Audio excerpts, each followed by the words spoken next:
William Blake, by G.K. Chesterton. William Blake would have been the first to understand that the biography of anybody ought really to begin with the words, "In the beginning, God created heaven and earth."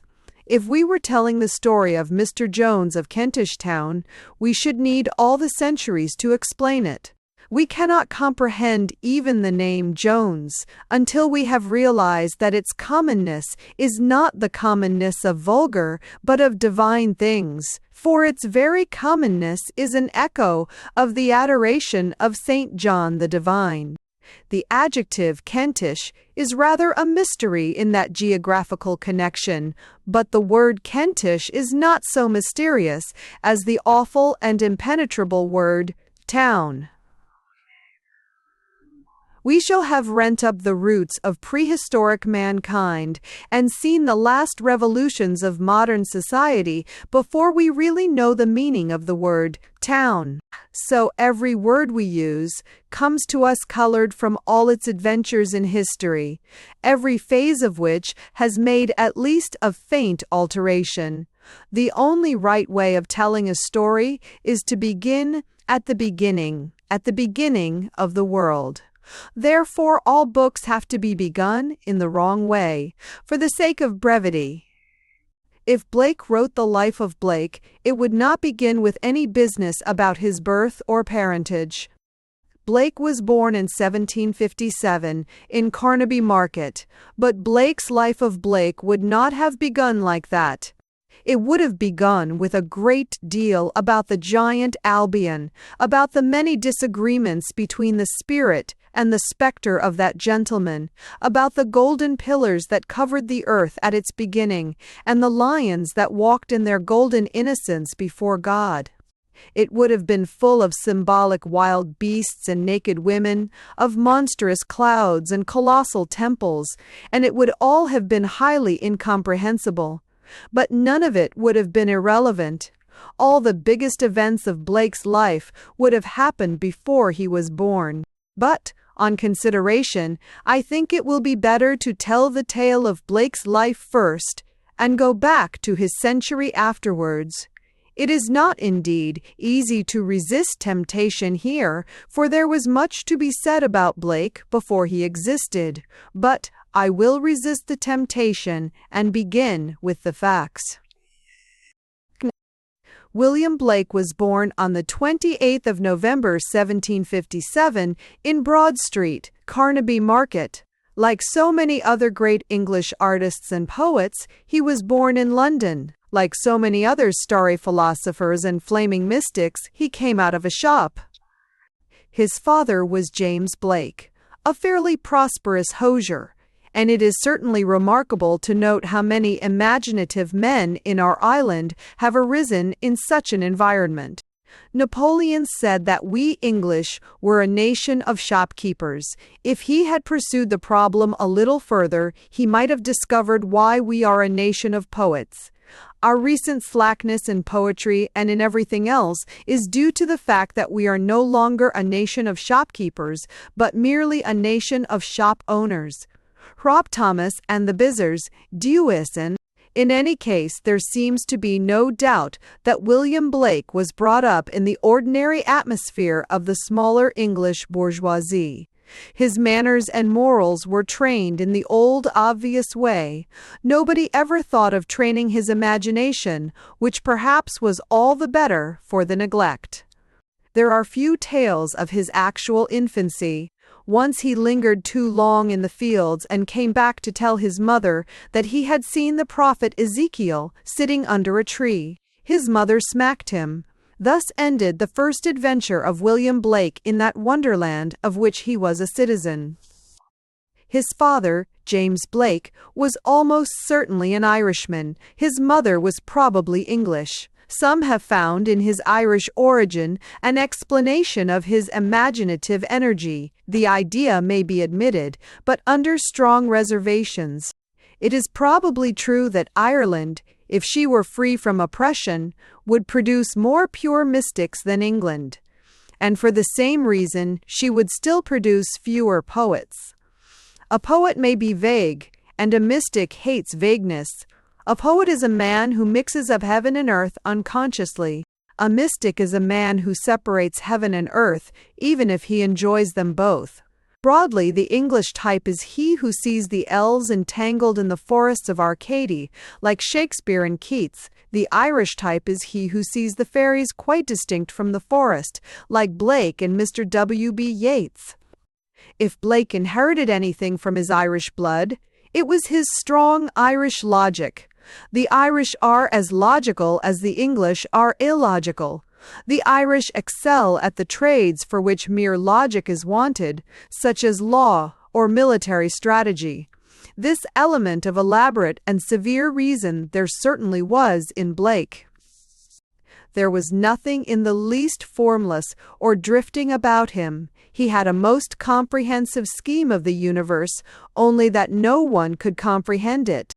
If Blake, then, inherited anything from Ireland, it was his logic. There was perhaps in his lucid tracing of a tangled scheme of mysticism something of that faculty which enables Mr. Tim Healy to understand the rules of the House of Commons. There was perhaps in the prompt pugnacity with which he kicked the impudent dragoon out of his front garden something of the success of the Irish soldier. But all such speculations are futile, for we do not know what James Blake really was, whether an Irishman by accident or by true tradition. We do not know what heredity is. The most recent investigators incline to the view that it is nothing at all. And we do not know what Ireland is, and we shall never know until Ireland is free, like any other Christian nation, to create her own institutions. Let us pass to more positive and certain things. William Blake grew up slight and small, but with a big and very broad head, and with shoulders more broad than were natural to his stature. There exists a fine portrait of him which gives the impression of a certain squareness in the mere plan of his face and figure. He has something in common, so to speak, with the typically square men of the 18th century. He seems a little like Danton, without the height, like Napoleon, without the mask of Roman beauty, or like Mirabeau, without the dissipation and the disease. He had abnormally big dark eyes, but to judge by this plainly sincere portrait, the great eyes were rather bright than dark. If he suddenly entered the room, and he was likely to have entered it suddenly, I think we should have felt first a broad Bonaparte head and broad Bonaparte shoulders, and then afterwards realized that the figure under them was frail and slight. His spiritual structure was somewhat similar, as it slowly built itself up.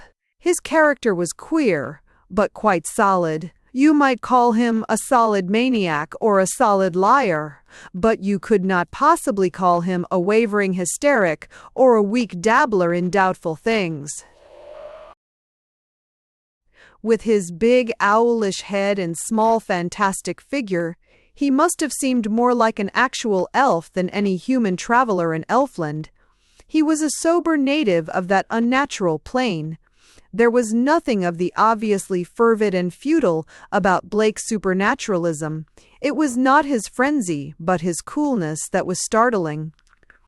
From his first meeting with Ezekiel under the tree, he always talked of such spirits in an everyday intonation.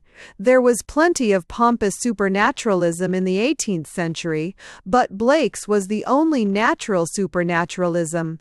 Many reputable persons reported miracles, he only mentioned them. He spoke of having met Isaiah or Queen Elizabeth, not so much even as if the fact were indisputable, but rather as if so simple a thing were not worth disputing. Kings and prophets came from heaven or hell to sit to him, and he complained of them quite casually, as if they were rather troublesome professional models. He was angry because King Edward I would blunder in between him and Sir William Wallace. There have been other witnesses to the supernatural even more convincing, but I think there was never any other quite so calm. His private life, as he laid its foundations in his youth, had the same indescribable element. It was a sort of abrupt innocence, Everything that he was destined to do, especially in these early years, had a placid and prosaic oddity. He went through the ordinary fights and flirtations of boyhood, and one day he happened to be talking about the unreasonable ways of some girl to another girl. The other girl, her name was Catherine Boucher, listened with apparent patience until Blake used some phrase or mentioned some incident which, she said, she really thought was pathetic or, popularly speaking, hard on him. "Do you?" said William Blake with great suddenness. "Then I love you." After a long pause, the girl said in a leisurely manner, "I love you too." In this brief and extraordinary manner was decided a marriage, of which the unbroken tenderness was tried by a long life of wild experiments and wilder opinions, and which was never truly darkened until the day when Blake, dying in an astonishing ecstasy, named her only after God. To the same primary period of his life, boyish, romantic, and untouched, belongs the publication of his first and most famous books, Songs of Innocence and Experience. These poems are the most natural and juvenile things Blake ever wrote. They have the quality already described, a matured and massive supernaturalism. If there is anything in the book extraordinary to the reader, it is clearly quite ordinary to the writer. It is characteristic of him that he could write quite perfect poetry, a lyric entirely classic. No Elizabethan or Augustan could have moved with a lighter precision than "O sunflower, weary of time, that countest the steps of the sun." But it is also characteristic of him that he could and would put into an otherwise good poem lines like, "And modest Dame Lurch, who is always at church, would not have bandy children, nor fasting, nor birch." Lines that have no sense at all and no connection with the poem whatever. There is a stronger and simpler case of contrast.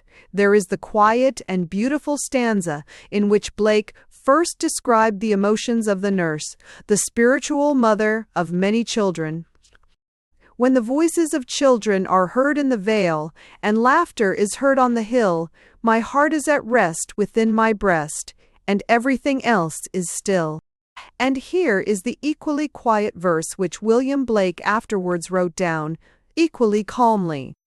"When the laughter of children is heard on the hill, and whisperings are in the dale, the days of my youth rise fresh in my mind, my face turns green and pale." That last monstrous line is typical. He would mention, with as easy an emphasis, that a woman's face turned green as that the fields were green when she looked at them. That is the quality of Blake which is most personal and interesting in the fixed psychology of his youth. He came out into the world a mystic in this very practical sense, that he came out to teach rather than to learn. Even as a boy, he was bursting with occult information, and all through his life he had the deficiencies of one who is always giving out and has no time to take in. He was deaf with his own cataract of speech. Hence it followed that he was devoid of patience, while he was by no means devoid of charity, but impatience produced every evil effect that could practically have come from uncharitableness. Impatience tripped him up and sent him sprawling 20 times in his life. The result was the unlucky paradox that he who was always preaching perfect forgiveness seemed not to forgive even imperfectly the feeblest slights. He himself wrote in a strong epigram, "To forgive enemies, Haley does pretend, who never in his life forgave a friend." But the effect of the epigram is a little lost through its considerable truth if applied to the epigrammatist. The wretched Haley had himself been a friend to Blake, and Blake could not forgive him. But this was not really lack of love or pity. It was strictly lack of patience, which in its turn was due to that bursting and almost brutal mass of convictions with which he plunged into the world like a red-hot cannonball, just as we have already imagined him plunging into a room with his big bullet head. His head was indeed a bullet. It was an explosive bullet. Of his other early relations we know little. The parents who are often mentioned in his poems, both for praise and blame, are the abstract and eternal father and mother, and have no individual touches. It might be inferred, perhaps, that he had a special emotional tie with his elder brother Robert, for Robert constantly appeared to him in visions and even explained to him a new method of engraving. But even this inference is doubtful, for Blake saw the oddest people in his visions, people with whom neither he nor anyone else has anything particular to do. And the method of engraving might just as well have been revealed by Bub Doddington or Prester John or the oldest baker in Brighton. That is one of the facts that makes one fancy that Blake's visions were genuine, but whoever taught him his own style of engraving, an ordinary mortal engraver, taught him the ordinary mortal style, and he seems to have learnt it very well. When apprenticed by his father to a London engraving business, he was diligent and capable. All his life he was a good workman, and his failures, which were many, never arose from that common idleness or looseness of life attributed to the artistic temperament. He was of a bitter and intolerant temper, but not otherwise unbusinesslike, and he was prone to insult his patrons, but not, as a rule, to fail them. But with this part of his character we shall probably have to deal afterwards. His technical skill was very great. This and a certain original touch also attracted to the young artist the attention and interest of the sculptor Flaxman. The influence of this great man on Blake's life and work has been gravely underrated. The mistake has arisen from causes too complex to be considered, at any rate at this stage, but they resolve themselves into a misunderstanding of the nature of classicism and of the nature of mysticism. But this can be said decisively: Blake remained a Flaxmanite to the day of his death. Flaxman as a sculptor and draftsman stood, as everybody knows, for classicism at its clearest and coldest. He would admit no line into a modern picture that might not have been on a Greek bas-relief. Even foreshortening and perspective he avoided, as if there were something grotesque about them. As, indeed, there is. Nothing can be funnier, properly considered, than the fact that one's own father is a pygmy if he stands far enough off. Perspective really is the comic element in things. Flaxman vaguely felt this. Flaxman shrank from the almost insolent foreshortenings of Rubens or Veronese, as he would have shrank from the gigantic boots in the foreground of an amateur photograph. For him, high art was flat art in painting or drawing. Everything could be done by pure line, upon a single plane. Flaxman is probably best known to the existing public by his illustrations in line to Pope's Homer, which have certainly copied most exquisitely the austere limitations of Greek vases and reliefs. Anger may be uttered by the lifted arm, or sorrow by the sunken head, but the faces of all those gods and heroes are, as you may think them, beautiful or foolish, like the faces of the dead. Above all, the line must never falter and come to nothing. Flaxman would regard a line fading away in such a picture as we should regard a railway line fading away upon a map. This was the principle of Flaxman, and this remained to the day of his death one of the firmest principles of William Blake. I will not say that Blake took it from the great sculptor, for it formed an integral part of Blake's individual artistic philosophy, but he must have been encouraged to find it in Flaxman and strengthened in it by the influence of an older and more famous man. No one can understand Blake's pictures. No one can understand 100 allusions in his epigrams, satires, and art criticism who does not first of all realize that William Blake was a fanatic on the subject of the firm line. The thing he loved most in art was that lucidity and decision of outline which can be seen best in the cartoons of Raphael, in the Elgin marbles, and in the simpler designs of Michelangelo. The thing he hated most in art was the thing which we now call impressionism, the substitution of atmosphere for shape, the sacrifice of form to tint, the cloudland of the mere colorist. With that cyclopean impudence, which was the most stunning sign of his sincerity, he treated the greatest names not only as if they were despicable, but as if they were actually despised. He reasons mildly with the artistic authorities, saying, "Enfiled, you must admit that Rubens was a fool, and yet you make him master in your school and give more money for his slobberings than you will give for Raphael's finest things." And then, with one of those sudden lunges of sense which made him a swordsman after all, he really gets home upon Rubens. "I understood Christ was a carpenter, and not a brewer's drayman, my good sir." In another satire he retells the fable of the dog, the bone, and the river, and permits, with admirable humor, the dog to expatiate upon the vast pictorial superiority of the bone's reflection in the river over the bone itself. The shadow so delicate, suggestive, rich in tone, the real bone so hard and academic in outline. He was the sharpest satirist of the Impressionists who ever wrote, only he satirized the Impressionists before they were born. The ordinary history of Blake would obviously be that he was a man who began as a good engraver and became a great artist. The inner truth of Blake could hardly be better put than this, that he was a good artist whose idea of greatness was to be a great engraver.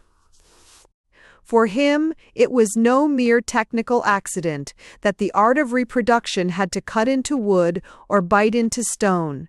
He loved to think that even in being a draftsman, he was also a sculptor. When he put his lines on a decorative page, he would have much preferred to carve them out of marble or cut them into rock. Like every true romantic, he loved the irrevocable. Like every true artist, he detested India rubber. Take, for the sake of example, all the designs to the Book of Job. When he gets the thing right, he gets it suddenly and perfectly right, as in the picture of all the sons of God shouting for joy. We feel that the sons of God might really shout for joy at the excellence of their own portrait. When he gets it wrong, he gets it completely and incurably wrong, as in the preposterous picture of Satan dancing among paving stones, but both are equally final and fixed. If one picture is incurably bad, the other picture is incurably good. Courage, which is, with kindness, the only fundamental virtue in man, is present and prodigious in both. No coward could have drawn such pictures.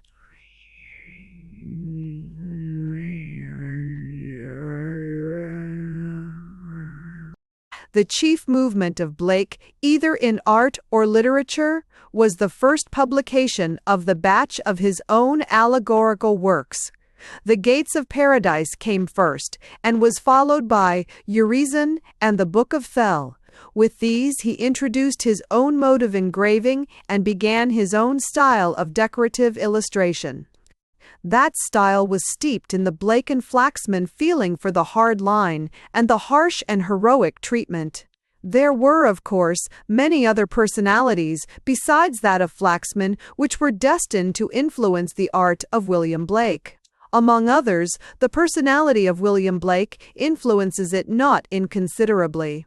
But no influence ever disturbed the love of the absolute academic line. If the reader will look at any of the designs of Blake, many of which are reproduced in this book, he will see the main fact which I mention here. Many of them are hideous, Some of them are outrageous, but none of them are shapeless. None of them are what would now be called suggestive. None of them, in a word, are timid. The figure of man may be a monster, but he is a solid monster. The figure of God may be a mistake, but it is an unmistakable mistake. About this same time, Blake began to illustrate books, decorating Blair's grave and the Book of Job with his dark but very definite designs. In these plates, it is quite plain that the artist, when he errs not by vagueness, but by hardness of treatment. The beauty of the angel upside down, who blows the trumpet in the face of Blair's skeleton, is the beauty of a perfect Greek athlete. And if the beauty is the beauty of an athlete, so the ugliness is the ugliness of an athlete, or perhaps of an acrobat. The contortions and clumsy attitudes of some of Blake's figures do not arise from his ignorance of the human anatomy. They arise from a sort of wild knowledge of it. He is straining muscles and cracking joints like a sportsman racing for a cup. These book illustrations by Blake are among the simplest and strongest designs of his pencil, which at its best, to do him justice, tended to the simple and the strong. Nothing, for instance, could well be more comic or more tragic than the fact that Blake should illustrate Blair's elephantine epic called The Grave. It was as well that Blake and Blair should meet over the grave. It was about all they had in common. The poet was full of the most crushing platitudes of 18th-century rationalism. The artist was full of a poetry that would have seemed frightful to the poet, a poetry inherited from the mystics of all ages and handed on to the mystics of today. Blake was the child of the Rosy Cross and the Eleusinian mysteries. He was the father of the pre-Raphaelite Brotherhood and even of the Yellow Book. But of all this, the excellent Mr. Blair was innocent, and so, indeed, in all probability was the excellent Mr. Blake. But the really interesting point is this, that the illustrations were efficient and satisfactory from the Blair as well as the Blake point of view. The cut, for instance, with the figure of the old man bowing his head to enter the black grotto of the grave, is a fine piece of drawing, apart from its meaning, and is all the finer for its simplicity. But wherever he errs, it is always in being too hard and harsh, not too faint or fanciful. Blake was a greater man than Flaxman, though a less perfectly poised man. He was harder than his master, because he was madder. The figure upside down blowing the trumpet is as perfect as a Flaxman figure, only it is upside down. Flaxman upside down is almost a definition of Blake. Emotion, with the double sing, is the system about the residence and the Levantine. Such an elementary statement of Blake's idea of art is not out of place at this stage, for his convictions had formed and hardened unusually early, and his career is almost unintelligible apart from his opinions. It is fairly eccentric, even with them. Flaxman had introduced him to literary society, especially to the evening parties of a bluestocking named Mrs. Matthews. Here his force of mind was admitted, but he was not personally very popular. Most of his biographers attribute this to his unbending deportment and a certain, almost babyish candor which certainly belonged to him. But I cannot help thinking that the fact that he was in the habit of singing his own poems to tunes invented by himself may perhaps have had something to do with it. His opinions on all subjects were not only positive but aggressive. He was a fierce Republican and denouncer of kings. But Mrs. Matthews was probably accustomed to fierce Republicans who denounced kings. She may have been less accustomed to a gentleman who insisted on wearing a red cap of liberty in ordinary society. It is due to Blake to say that his politics showed nevertheless that eccentric practicality which was mixed up with his unworldliness. It was certainly through his presence of mind that Tom Paine did not perish on the scaffold. But Blake had none of the marks of the poetical weakling, of the mere mooncalf of mysticism. If he was a madman, one can emphasize the word man as well as the word man. For instance, in spite of his sedentary trade and his pacific theories, he had extraordinary physical courage.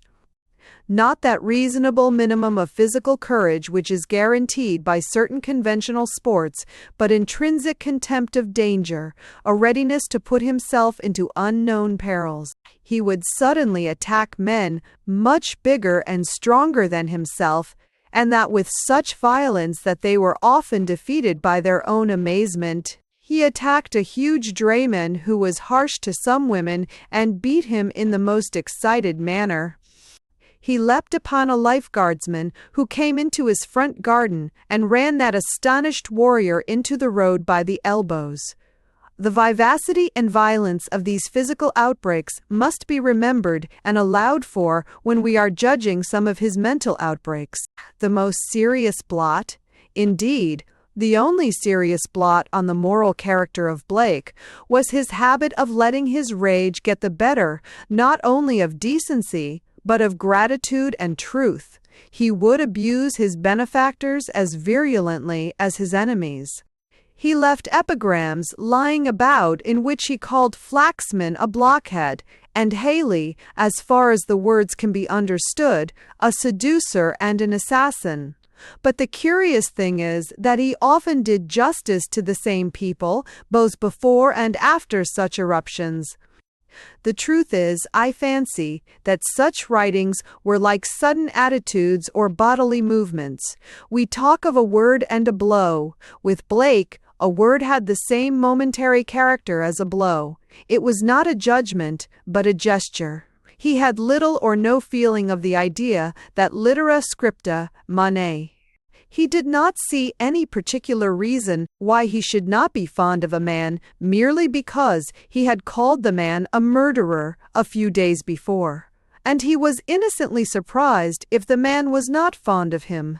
In this he was perhaps rather feminine than masculine. He had many friends and acquaintances of distinction besides Flaxman.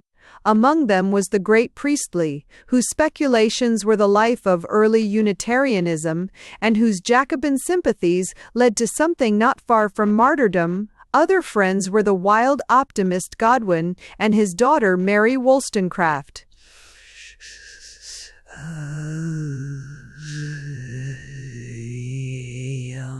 But although he gained many new acquaintances, he gained only one new helper. This was a Mr. Thomas Butts, who lived in Fitzroy Square and ought to have a statue there, for he is an eternal model and monument for all patrons of art. While in all other respects apparently a sane and rational British merchant, he conceived an affection for Blake's allegorical designs.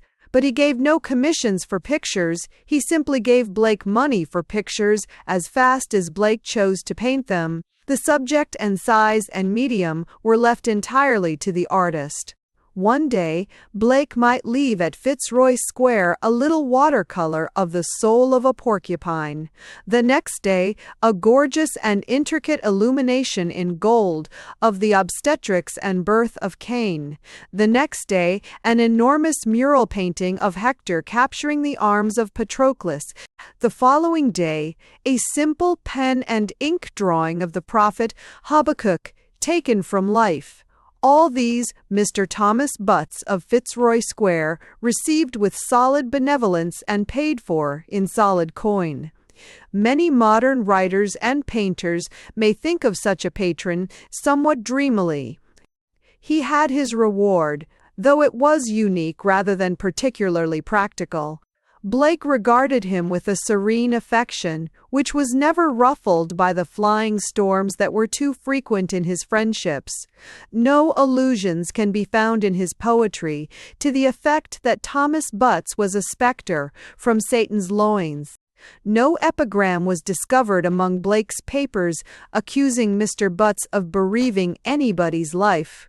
If to have kept one's own temper with Blake was a large achievement, and it was not a small one, it was certainly a truly noble achievement to have kept Blake's temper for him. And this Mr. Butts and Mrs. Blake can alone really claim to have done, for Blake was to pass under a patron who showed him how different is kindness from sympathy. In the year 1800, he effected a change of residence, which was in many ways an epoch in his life. He was a Londoner, though doubtless a Londoner of the time when London was small enough to feel itself on every side to be on the edge of the country. Still, Blake had never in any true sense been in the heart of the country. In his earliest poems, we read of seraphs stirring in the trees, but we have somehow a feeling that they were garden trees. We read of saints and sages walking in the fields, and we almost have the feeling that they were brick fields. The perfect landscape is pastoral to the point of conventionality. It has not in any sense the actual smell of England. The sights of the town are evidently as native, one might say vital, with him as any of the sights of the country. The black chimney sweep is as obvious as the white lamb. What is worse still, the white lamb of England is no more natural or native than the alien golden lion of Africa. He was, in fact, a Cockney, like Keats, and Cockneys, as a class, tend to have too poetical and luxuriantly imaginative a view of life. Blake was about as little affected by environment as any man that ever lived in this world. Still, he did change his environment, and it did change him. There lived about this time near the little village of Eartham in Sussex a simple, kind-hearted, but somewhat consequential squire of the name of Haley. He was a landlord and an aristocrat, but he was not one of those whose vanity can be wholly fulfilled by such functions. He considered himself a patron of poetry, and indeed he was one, but, alas, he had a yet more alarming idea. He also considered himself a poet. Whether anyone agreed with that opinion while he still ruled the estates and hunted the country, it is difficult now to discover. It is sufficiently certain that nobody agrees with it now. The Triumphs of Temper. The only poem by Haley that any modern person can remember is probably only remembered because it was used to round off scornfully one of the ringing sentences in Macaulay's essays. Nevertheless, in his own time, Haley was a powerful and important man, quite unshaken as yet as a poet, quite unshakable as a landed proprietor. But like almost all quite indefensible English oligarchs, he had a sort of unreasonable good nature which somehow balanced or protected his obvious unfitness and ineptitude. His heart was in the right place, though he was in the wrong one. To this blameless and beaming lord of creation, too self-satisfied to be arrogant, too solemnly childish to be cynical, too much at his ease to doubt either others or himself, to him Flaxman introduced, at him rather Flaxman threw, the red-hot cannonball called Blake. I wonder whether Flaxman laughed. But laughter convulses and crumples up the pure outline of the Greek profile. Haley, who was in his way as munificent as Maecenas, and I suspect that Maecenas was quite as stupid as Haley, gave Blake a cottage in Feltham, a few miles from his own house, a cottage with which Blake almost literally fell in love. "Kennedy you are," he writes, as if he had never seen an English country cottage before, and perhaps he never had. "Nothing," he cries in a kind of ecstasy, "can ever be more grand than its simplicity and usefulness. Simple and without intricacy, it seems to be the spontaneous expression of humanity, congenial to the wants of man. No other formed house can ever please me so well. It is probably true that none ever did. All that was purest and most chivalrous in his poetry and philosophy flowered in the great winds that pass and repass between the noble Sussex hills and the sea. He was always a happy man, since he had a God. But here he was almost a contented man. By this time had passed over Blake's head first, the beginning, and then the growing blackness of the great French Terror. Blake was now in a world in which even he could not venture to walk about in a red cap.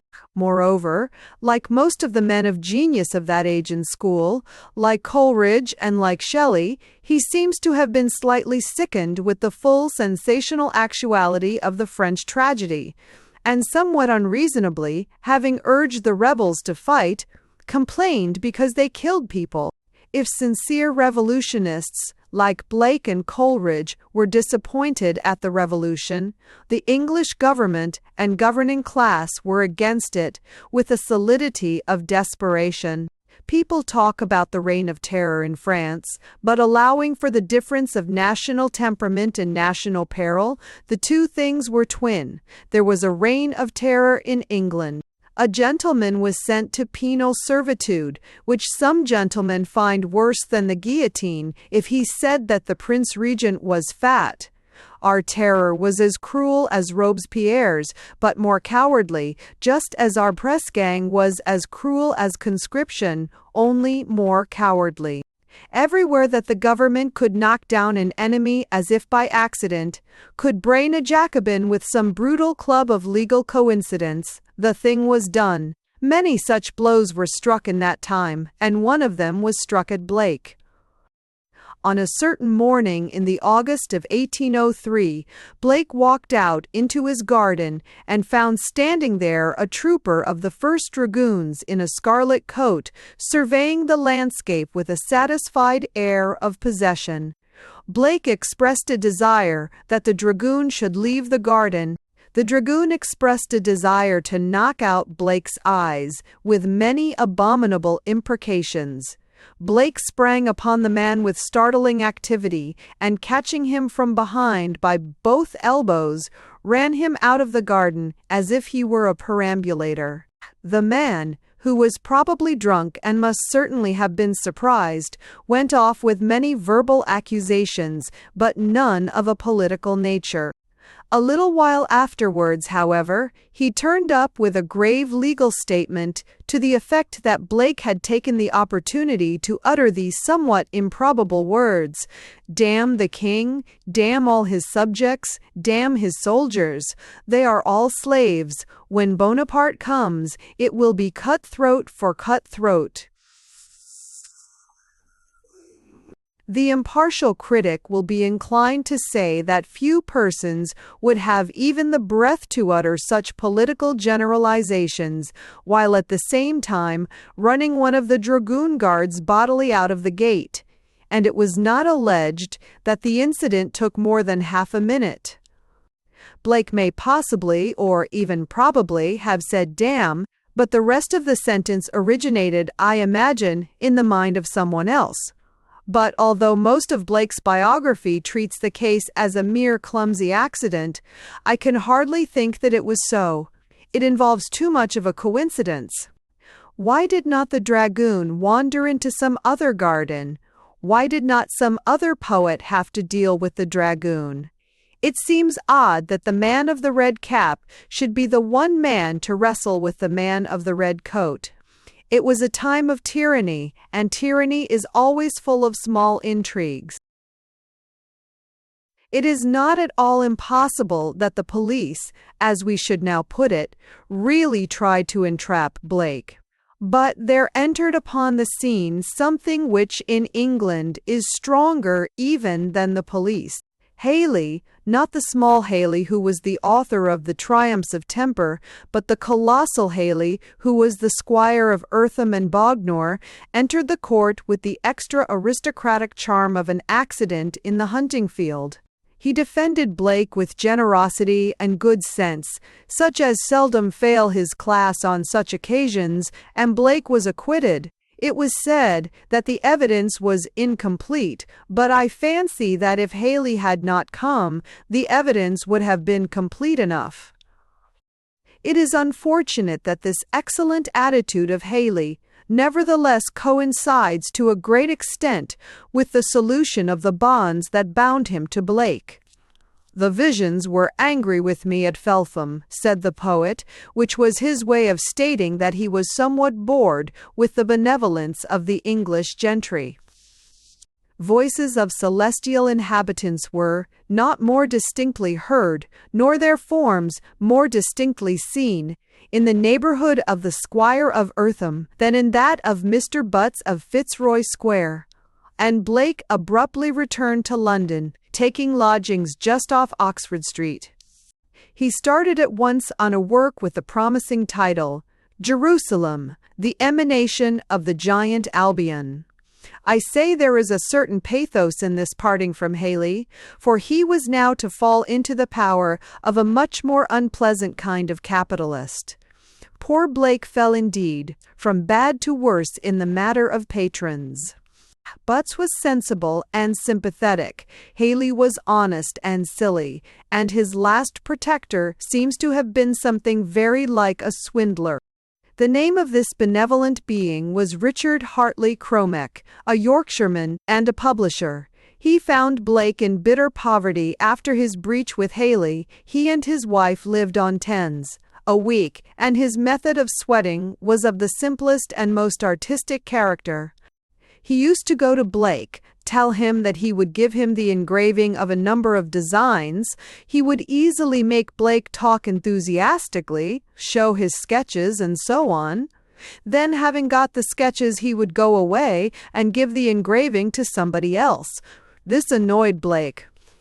It is pleasant to reflect that it was about Cromek that the best of his epigrams was written. A petty sneaking knave I knew, but nine knew. Oh, Mr. Cromek, how do you do? Blake's irritation broke out, as was common with him, not over the clearest, but over the most confused case of Cromek's misconduct. The publisher had seen a design by Blake of Chaucer's Canterbury Pilgrims and commissioned Blake to complete it.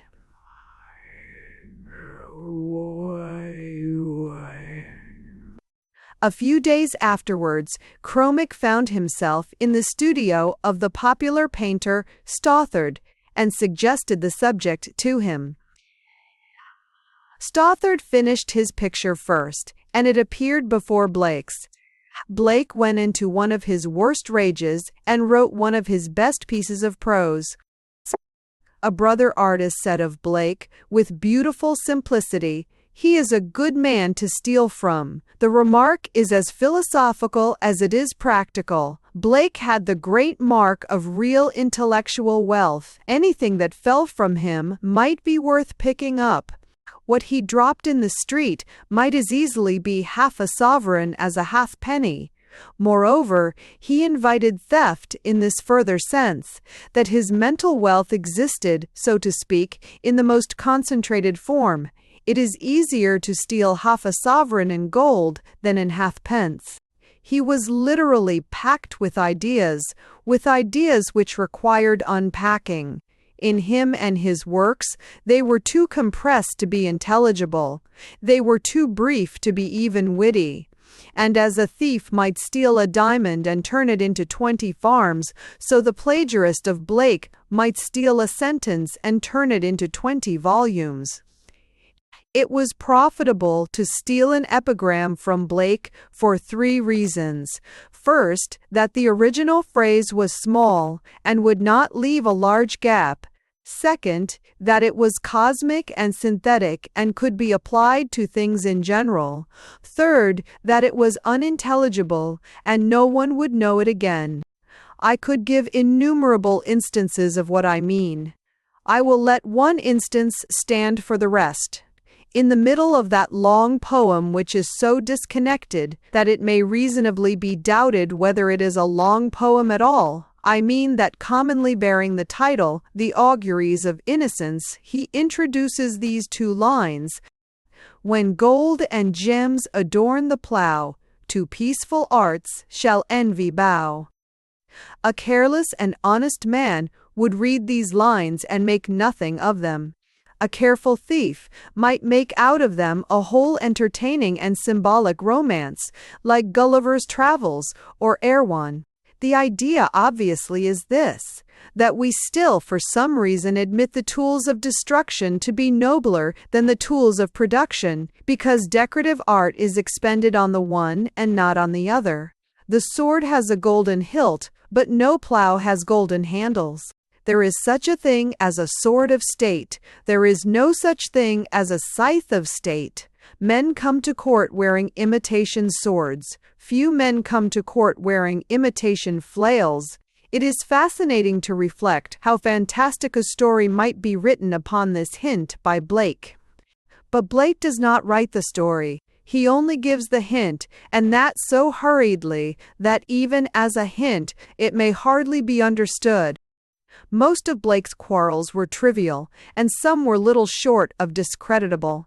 But in his quarrel with Cromek and Stothard, he does really stand as the champion of all that is heroic and ideal, as against all that is worldly and insincere. The celebrated Stothard was at this time in the height of his earlier success. He occupied somewhat the same relation to art and society that has been occupied within our own time by Frederick Leighton. He was, like Leighton, an accomplished draftsman, a man of slight but genuine poetic feeling, an artist who thoroughly realized that the aim of art was to please. Ruskin said of him very truly, I forget the exact words, that there were no thorns to his roses.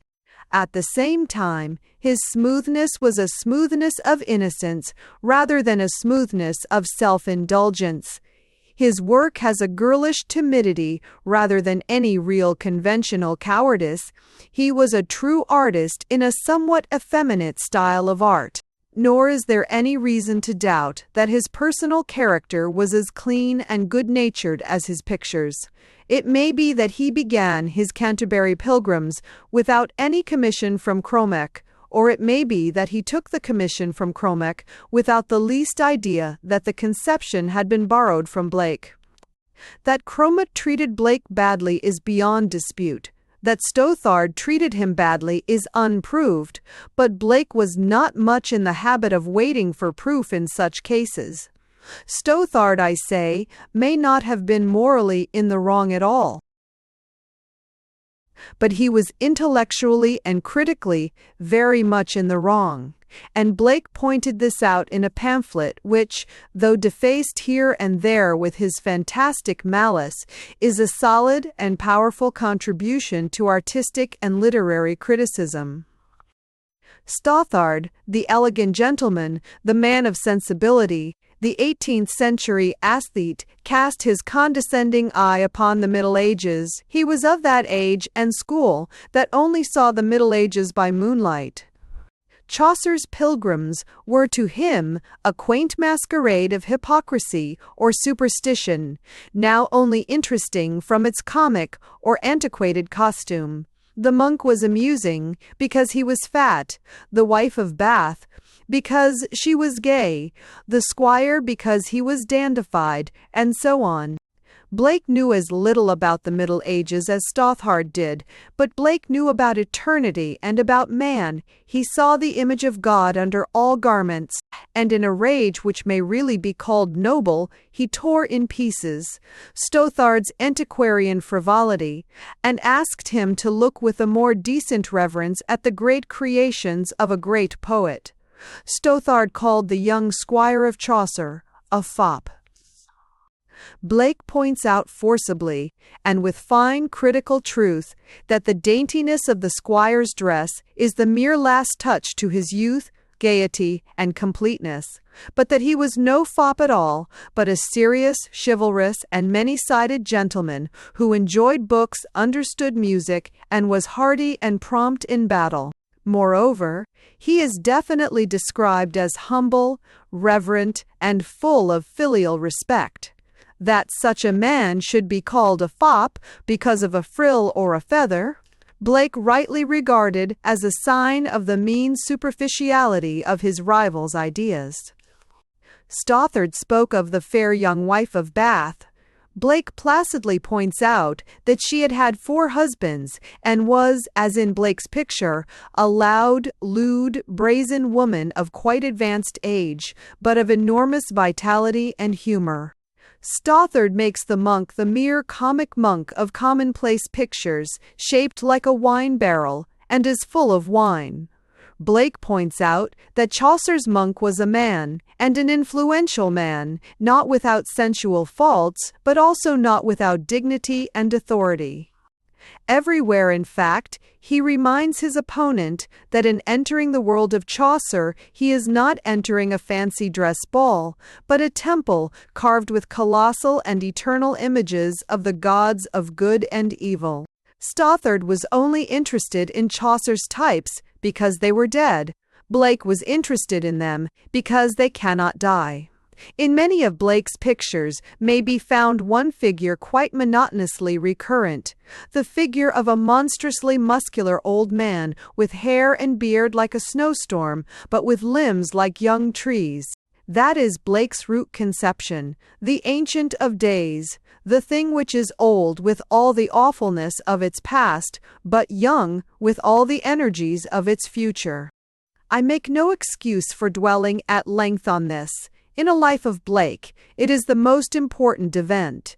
It is worthwhile to describe this quarrel between Blake and Stothard because it is really a symbolic quarrel, interesting to the whole world of artists and important to the whole destiny of art. It is the quarrel between the artist who is a poet and the artist who is only a painter. In many of his merely technical designs, Blake was a better and bolder artist than Stothard. Still, I should admit, and most people who saw the 2 pictures would be ready to admit, that Stothard's In Canterbury Pilgrims, as a mere piece of drawing and painting, is better than Blake's. But this, if anything, only makes the whole argument more certain. It is the duel between the artist who wishes only to be an artist and the artist who has the higher and harder ambition to be a man, that is, an archangel. Or, again, it might be put thus, whether an artist ought to be a universalist or whether he is better as a specialist. Now against the specialist, against the man who studies only art or electricity or the violin or the thumbscrew or whatnot, there is only one really important argument, and that, for some reason or other, is never offered. People say that specialists are inhuman, but that is unjust. People say an expert is not a man, but that is unkind and untrue. The real difficulty about the specialist or expert is much more singular and fascinating. The trouble with the expert is never that he is not a man, it is always that, wherever he is not an expert, he is too much of an ordinary man. Wherever he is not exceptionally learned, he is quite casually ignorant.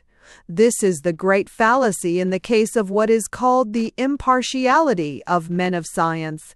If scientific men had no idea beyond their scientific work, it might be all very well. That is to say, all very well for everybody except them.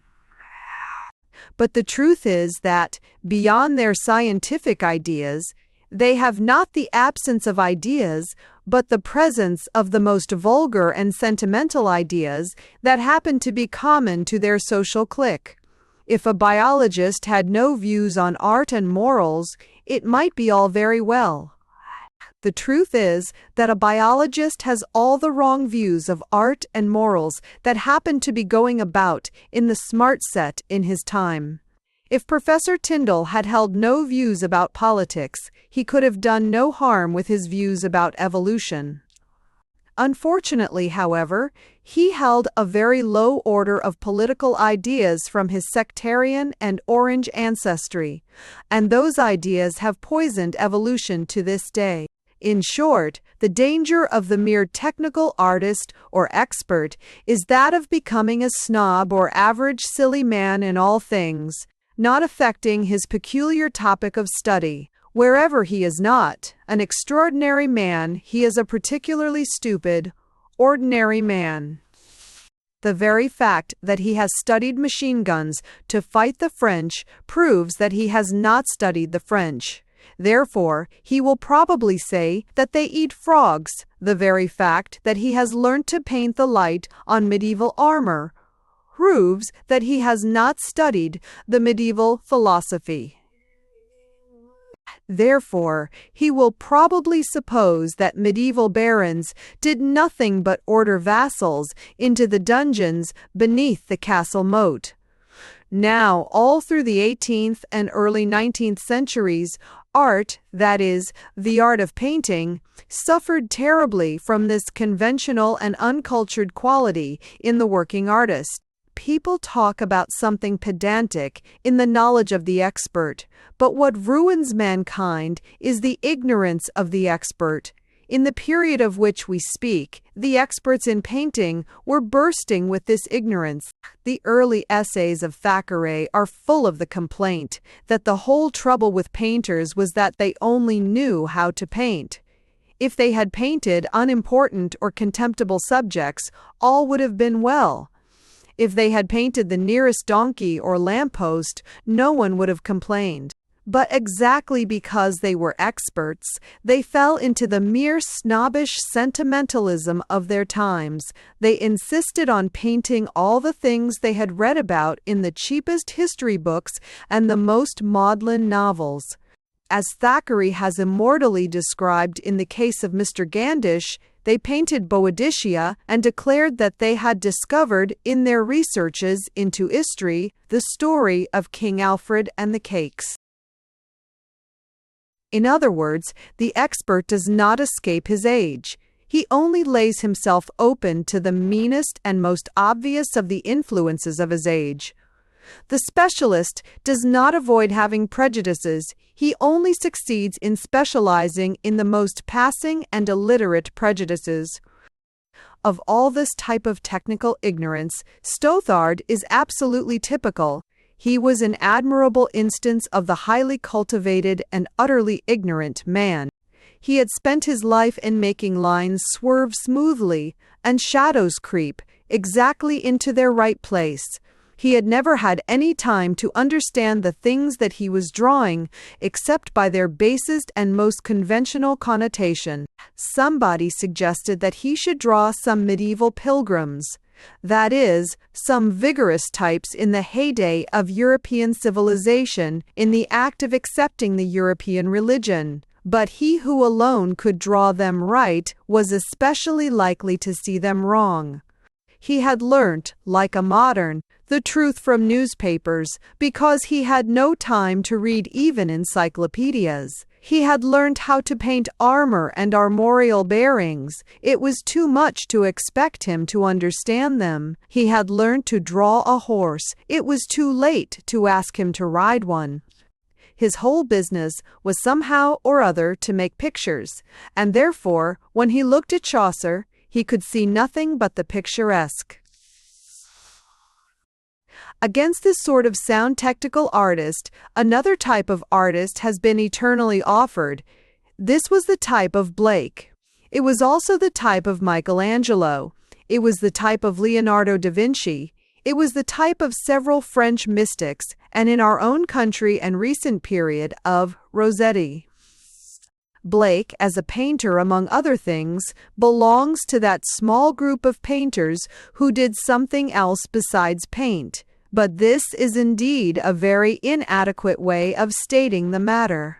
The fuller and fairer way is this, that Blake was one of those few painters who understood his subject as well as his picture. I have already said that I think Stothard's picture of the Canterbury Pilgrims in a purely technical sense better than his. Indeed, there is nothing to be said against Stothard's picture of the Canterbury Pilgrims, except that it is not a picture of the Canterbury Pilgrims. Blake, to summarize the whole matter as simply as it can be summarized, was in the tradition of the best and most educated ideas about Chaucer. Stothard was the inheritor of the most fashionable ideas, and the worst. The whole incident cannot be without its moral and effect for all discussions about the morality or unmorality of art. If art could be unmoral, it might be all very well. But the truth is that unless art is moral, art is not only immoral, but immoral in the most commonplace, slangy, and prosaic way. In the future, the fastidious artists who refuse to be anything but artists will go down to history as the embodiment of all the vulgarities and banalities of their time.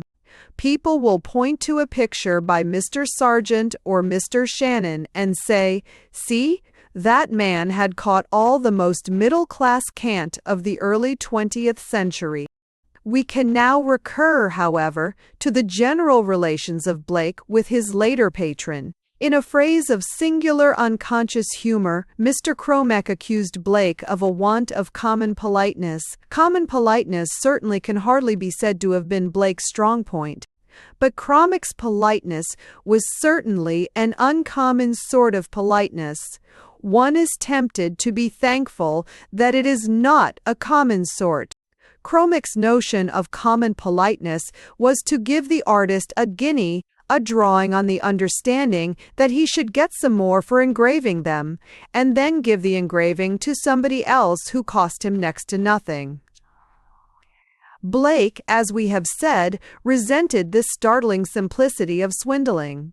Blake was in such matters a singular mixture of madness and shrewdness in the judgment of such things. He was the kind of man whom a publisher found at one moment more vague and viewless than any poet, and at the next moment more prompt and rapacious than any literary agent.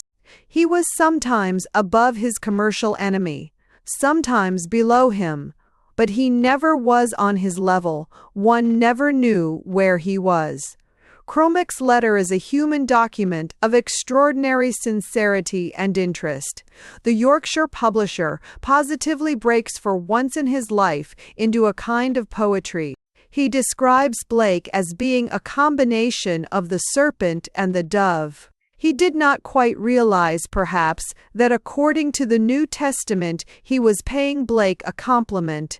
But the truth is, I fancy, that the painter and poet had been one too many for the publisher. I think that on any occasion Cromek would have willingly forgiven Blake for showing the harmlessness of the dove. I fancy that on one occasion Blake must have shown the wisdom of the serpent.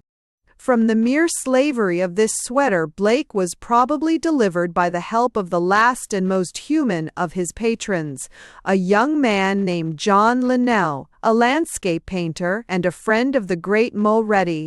It is extraordinary to think that he was young enough to die in 1882, and that a man who had read in the prophetic books the last crusades of Blake may have lived to read in the newspapers some of the last crusades of Gladstone. This man, Linnell, covers the last years of Blake as with an ambulance tent in the wilderness, windmost, one side there. Blake never had any ugly relations with Linnell, just as he had never had any with Butts.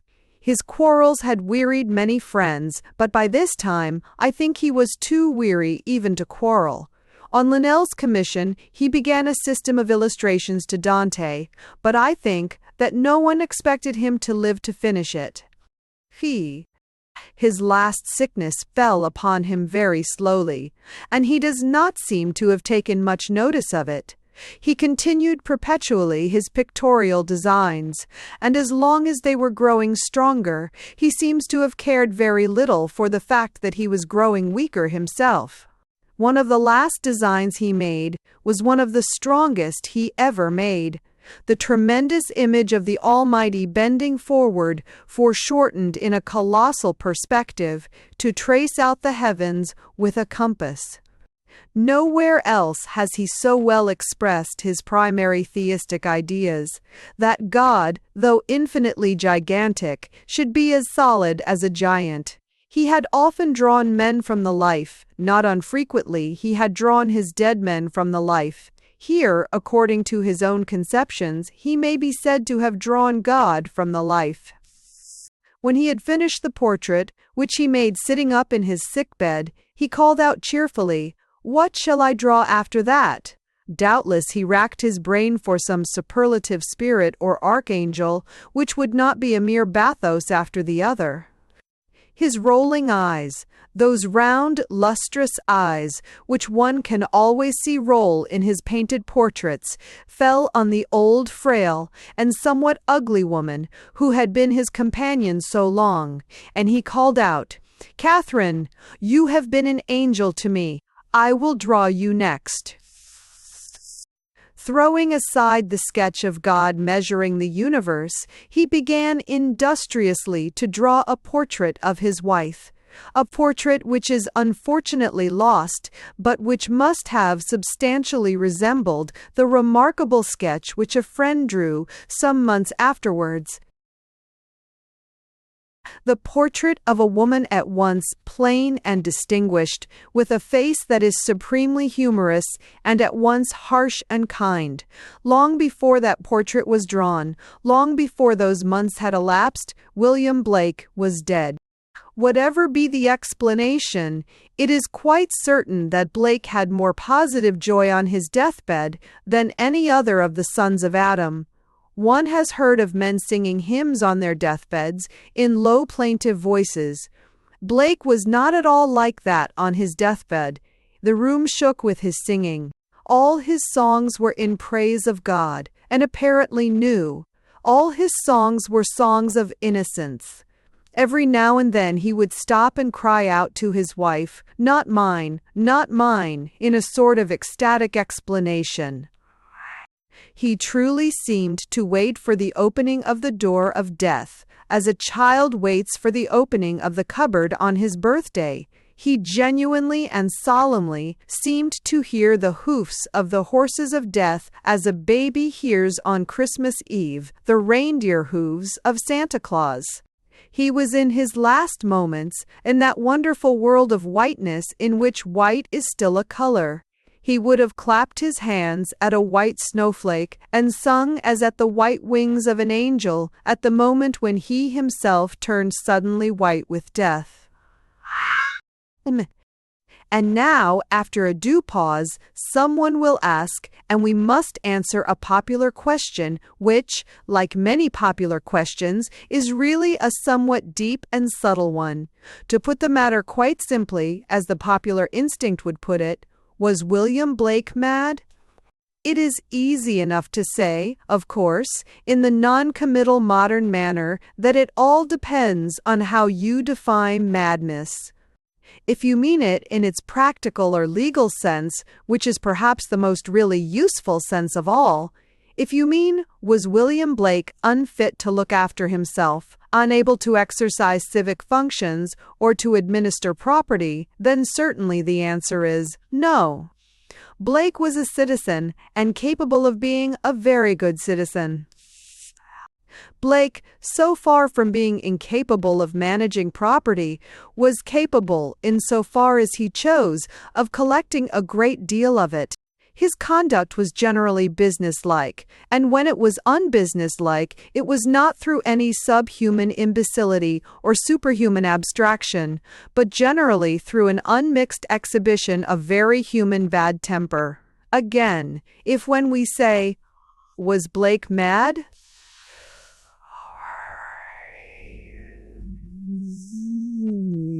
Yeah.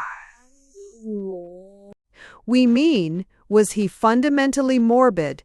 Was his soul cut off from the universe and merely feeding on itself? Then again, the answer is emphatically no. There was nothing defective about Blake. He was in contact with all the songs and smells of the universe, and he was entirely guiltless of that one evil element which is almost universal in the character of the morbidly insane. I mean secrecy. Yet again, if we mean by madness anything inconsistent or unreasonable, then Blake was not mad. Blake was one of the most consistent men that ever lived, both in theory and practice. Blake may have been quite wrong, but he was not in the least unreasonable. He was quite as calm and scientific as Herbert Spencer on the basis of his own theory of things. He was vain to the last degree, but it was the gay and gusty vanity of a child, not the imprisoned pride of a maniac. In all these aspects we can say with confidence that the man was not at least obviously mad, or completely mad. But if we ask whether there was not some madness about him, whether his naturally just mind was not subject to some kind of disturbing influence which was not essential to itself, then we ask a very different question and require, unless I am mistaken, a very different answer. When all Philistine mistakes are set aside, when all mystical ideas are appreciated, there is a real sense in which Blake was mad. It is a practical and certain sense, exactly like the sense in which he was not mad. In fact, in almost every case of his character and extraordinary career, we can safely offer this proposition, that, if there was something wrong with it, it was wrong even from his own best standpoint. People talk of appealing from Philip drunk to Philip sober. It is easy to appeal from Blake mad to Blake sane. When Blake lived at Felpham, angels appeared to have been as native to the Sussex trees as birds. Hebrew patriarchs walked on the Sussex downs as easily as if they were in the desert. Some people will be quite satisfied with saying that the mere solemn attestation of such miracles marks a man as a madman or a liar. But that is a short-cut of skeptical dogmatism, which is not far removed from impudence. Surely we cannot take an open question like the supernatural and shut it with a bang, turning the key of the madhouse on all the mystics of history. To call a man mad because he has seen ghosts is in a literal sense religious persecution. It is denying him his full dignity as a citizen because he cannot be fitted into your theory of the cosmos.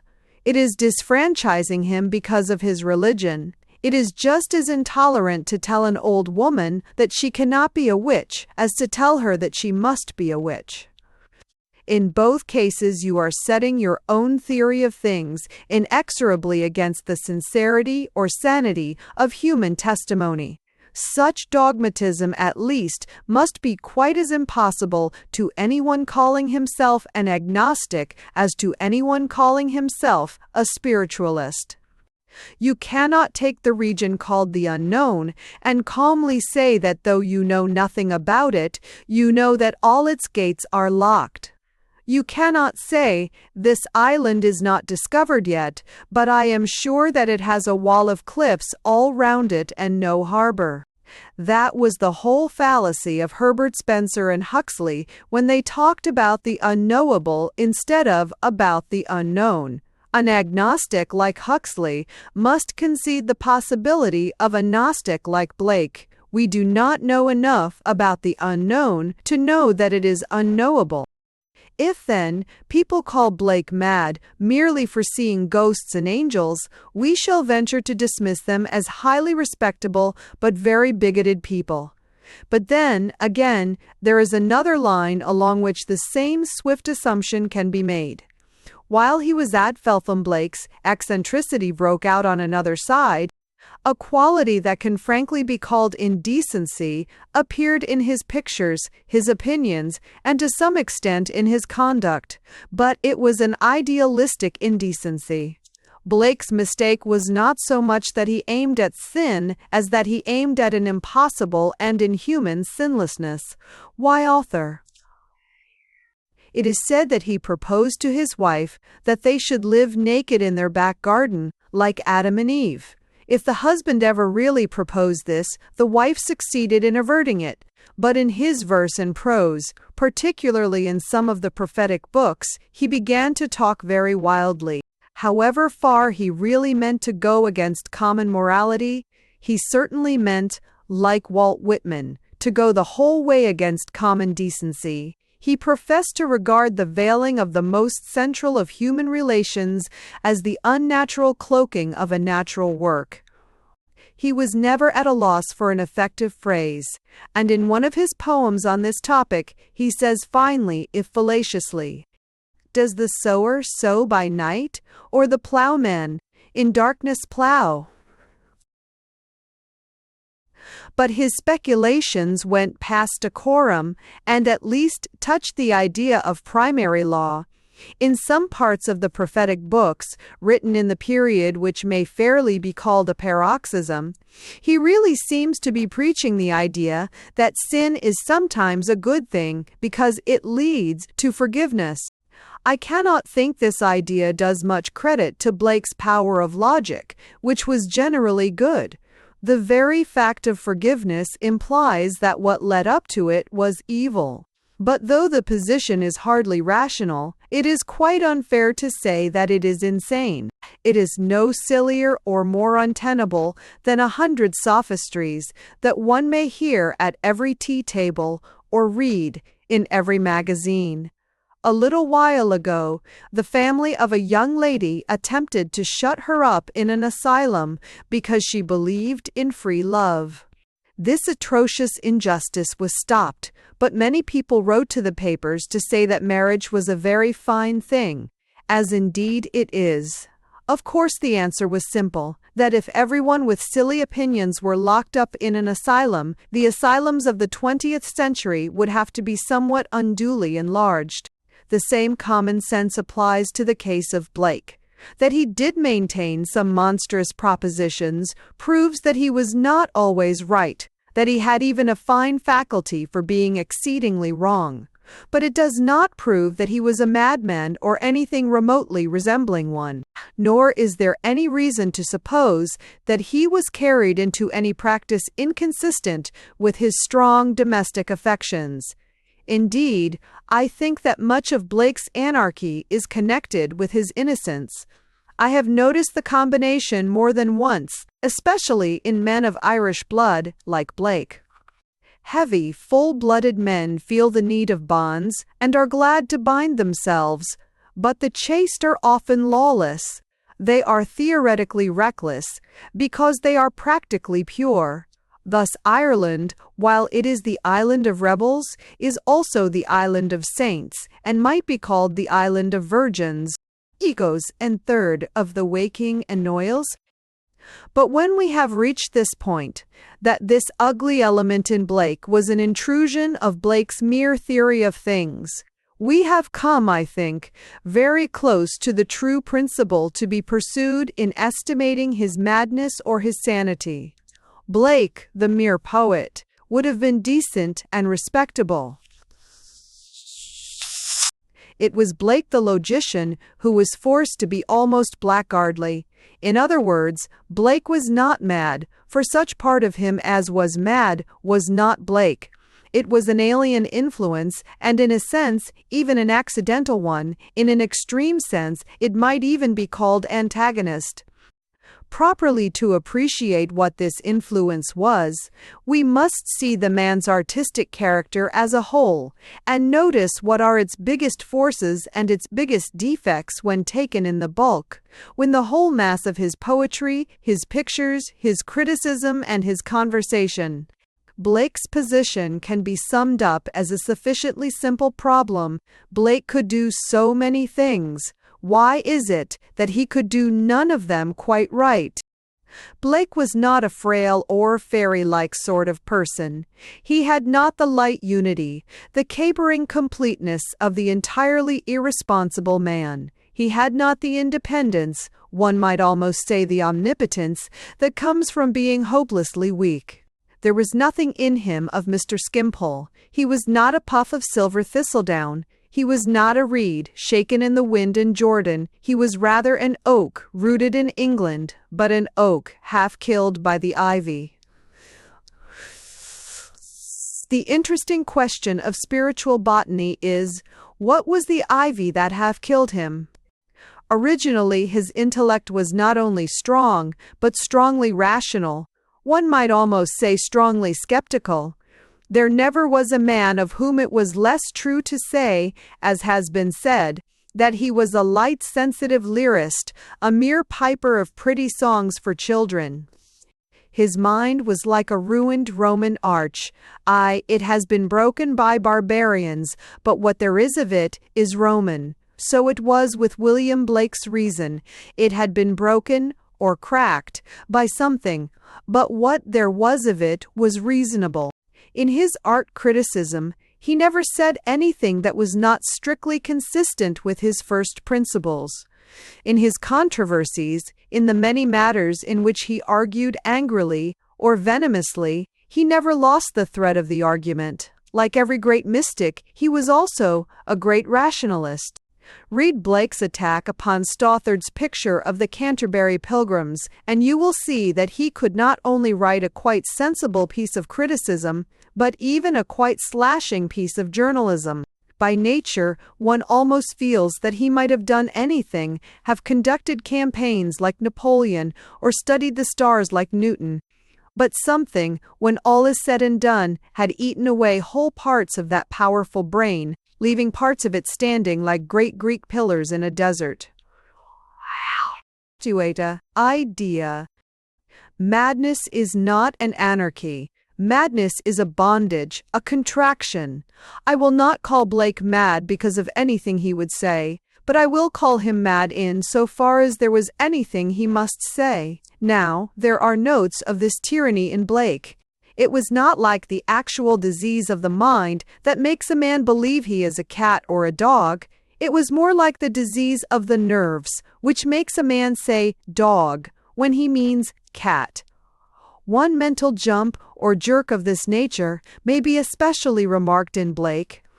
He had in his poetry one very peculiar habit, a habit which cannot be considered quite sane.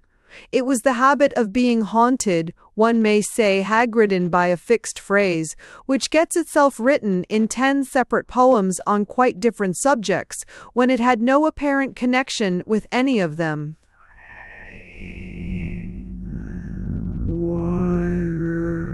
The amusing thing is that the omnipresent piece of poetry is generally the one piece that is quite incomprehensible. The verse that Blake's readers can understand least seems always to be the verse that Blake likes best. I give an ordinary instance, if anything connected with Blake can be called ordinary. The harmless Haley, who was a fool, but a gentleman and a poet, a country gentleman, and a very minor poet, provoked Blake's indignation by giving him commissions for miniatures when he wanted to do something else, probably frescoes as big as the house. Blake wrote the epigram, "If Haley knows the thing you cannot do, that is the very thing he'll set you to." And then, feeling that there was a lack of color and warmth in the portrait, he lightly added, for no reason in particular, the lines, "And when he could not act upon my wife, hired a villain to bereave my life." There is apparently no trace here of any allusion to fact. Haley never tried to bereave anybody's life. He lacked even the adequate energy. Nevertheless, I should not say for a moment that this startling fiction proved Blake to be mad. It proved him to be violent and recklessly suspicious, but there was never the least doubt that he was that. But now, turn to another poem of Blake's, a merely romantic and narrative poem called Fair Eleanor, which is all about somebody acting on somebody else's wife. Here, we find the same line repeated word for word in quite another connection. Hired a villain to bereave my life. It is not a musical line. It does not resemble English grammar to any great extent. Yet Blake is somehow forced to put it into a poem about a real person exactly as he had put it. On to an utterly different poem about a fictitious person. There seems no particular reason for writing it even once, but he has to write it again and again. This is what I do call a mad spot on the mind. I should not call Blake mad for hating Haley, or for boiling Haley, though he had done him nothing but kindness, or for making up any statements, however monstrous or mystical, about Haley. I should not in the least degree think that Blake was mad if he had said that he saw Haley's soul in hell, that it had green hair, one eye, and a serpent for a nose. A man may have a wild vision without being insane. A man may have a lying vision without being insane. But I should smell insanity if in turning over Blake's books I found that this one pictorial image obsessed him apart from its spiritual meaning. If I found that the arms of the Black Prince in King Edward VI were a cyclops vert, rampant, nosed serpentine. If I found that Flaxman was praised for his kindness to a one-eyed animal with green bristles and a snaky snout, if Albion or Ezekiel had appeared to Blake and commanded him to write a history of the men in the moon, who are one-eyed, green-haired, with long curling noses, if any flimsy sketch or fine decorative pattern that came from Blake's pencil might reproduce ceaselessly and meaninglessly the writhing proboscis and the cyclopean eye, I should call that morbidity or even madness, for it would be the triumph of the palpable image over its own intellectual meaning. And there is something of that madness in the dark obstinacy or weakness that makes Blake introduce again and again these senseless scraps of rhyme, as if they were spells to keep off the devil. In 4 or 5 different poems, without any apparent connection with those poems, occur these 2 extraordinary lines. The caterpillar on the leaf repeats to thee thy mother's grief. In the abstract, this might perhaps mean something, though it would, I think, take most people some time to see what it could mean. In the abstract, it may perhaps involve some allusion to a universal law of sacrifice in nature. In the concrete, that is, in the context, it involves no allusion to anything in heaven or earth. Here is another couplet that constantly recurs. The red blood ran from the grey monk's side, his hands and his feet were wounded wide. This is worse still, for this cannot be merely abstract. The ordinary rational reader will naturally exclaim at last, with a not unnatural explosion, "Who the devil is the grey monk? And why should he be always bleeding in places where he has no business?" Now to say that this sort of thing is not insanity of some kind is simply to play the fool with the words. A madman who writes this may be higher than ordinary humanity, so may any madman in Hanwell, but he is a madman in every sense that the word has among men. I have taken this case of actual and abrupt irrelevance as the strongest form of the thing, but it has other forms almost equally decisive. For instance, Blake had a strong sense of humor, but it was not under control. It could be eclipsed and could completely disappear. There was certainly a spouting fountain of fierce laughter in the man who could write in an epigram. A dirty, sneaking knave I knew. She oh, Mr. Cromack, how do you do? Yet the laughter was as fitful as it was fierce, and it can suddenly fail. Blake's sense of humor can sometimes completely desert him. He writes a string of verses against cruelty to the smallest creature as a sort of mystical insult to the universe. It contains such really fine couplets as these. Each outcry of the hunted hare, a fibre from the brain can tear. A skylark wounded in the wing, a cherubim does cease to sing. Or again, in a more fanciful but genuinely weird way, he who torments the Schaefer's sprite weaves a bower in endless night. And then, after all this excellent and quite serious poetry, Blake can calmly write down the following 2 lines. He who the ox to wrath has moved shall never be by woman loved. one could hardly find a more Gilbertian absurdity in the conjunction of ideas in the whole of the bad ballads than the idea that the success of some gentleman in the society of ladies depends upon whether he has previously at some time or other slightly irritated an ox. Such sudden inaccessibility to laughter must be called a morbid symptom. It must mean a blind spot on the brain. The whole thing, of course, would prove nothing if Blake were a common ranter, incapable of writing well, or a common dunce, incapable of seeing a joke. Such a man might easily be sane enough. He might be as sane as he was stupid. If Blake had always written badly, he might be sane. But a man who could write so well and did write so badly must be mad. What was it that was eating away a part of Blake's brain? I venture to offer an answer, which in the eyes of many people will have nothing to recommend it except the accident of its personal sincerity. I firmly believe that what did hurt Blake's brain was the reality of his spiritual communications. In the case of all poets, and especially in the case of Blake, the phrase an inspired poet commonly means a good poet. About Blake it is specially instinctive, and about Blake I am quite convinced it is specially untrue. His inspired poems were not his good poems. His inspired poems were very often his particularly bad ones. They were bad by inspiration.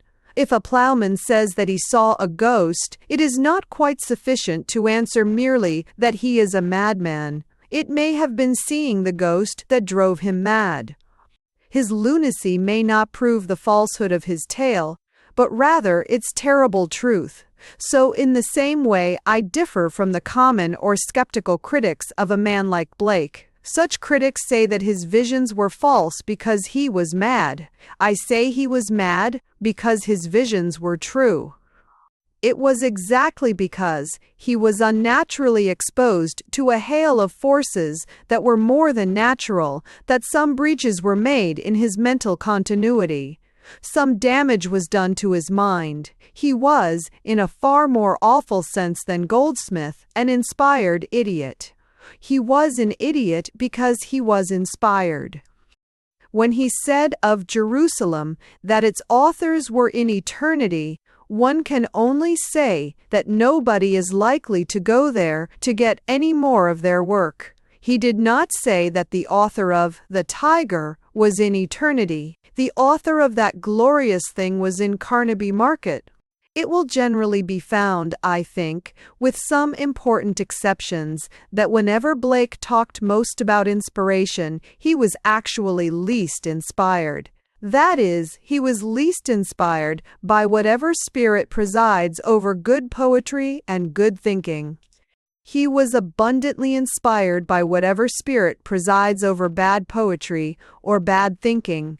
Whatever God specializes in unreadable and almost unpronounceable verse was certainly present when he invented the extraordinary history of William Bond or the maddening meter of the lines to Mr. Butts. Whatever archangel rules over utter intellectual error had certainly spread his wings of darkness over Blake when he came to the conclusion that a man ought to be bad in order to be pardoned. But these unthinkable thoughts are mostly to be found in his most unliterary productions, notably in the prophetic books. To put my meaning broadly, the opinions which nobody can agree with are mostly in the books that nobody can read.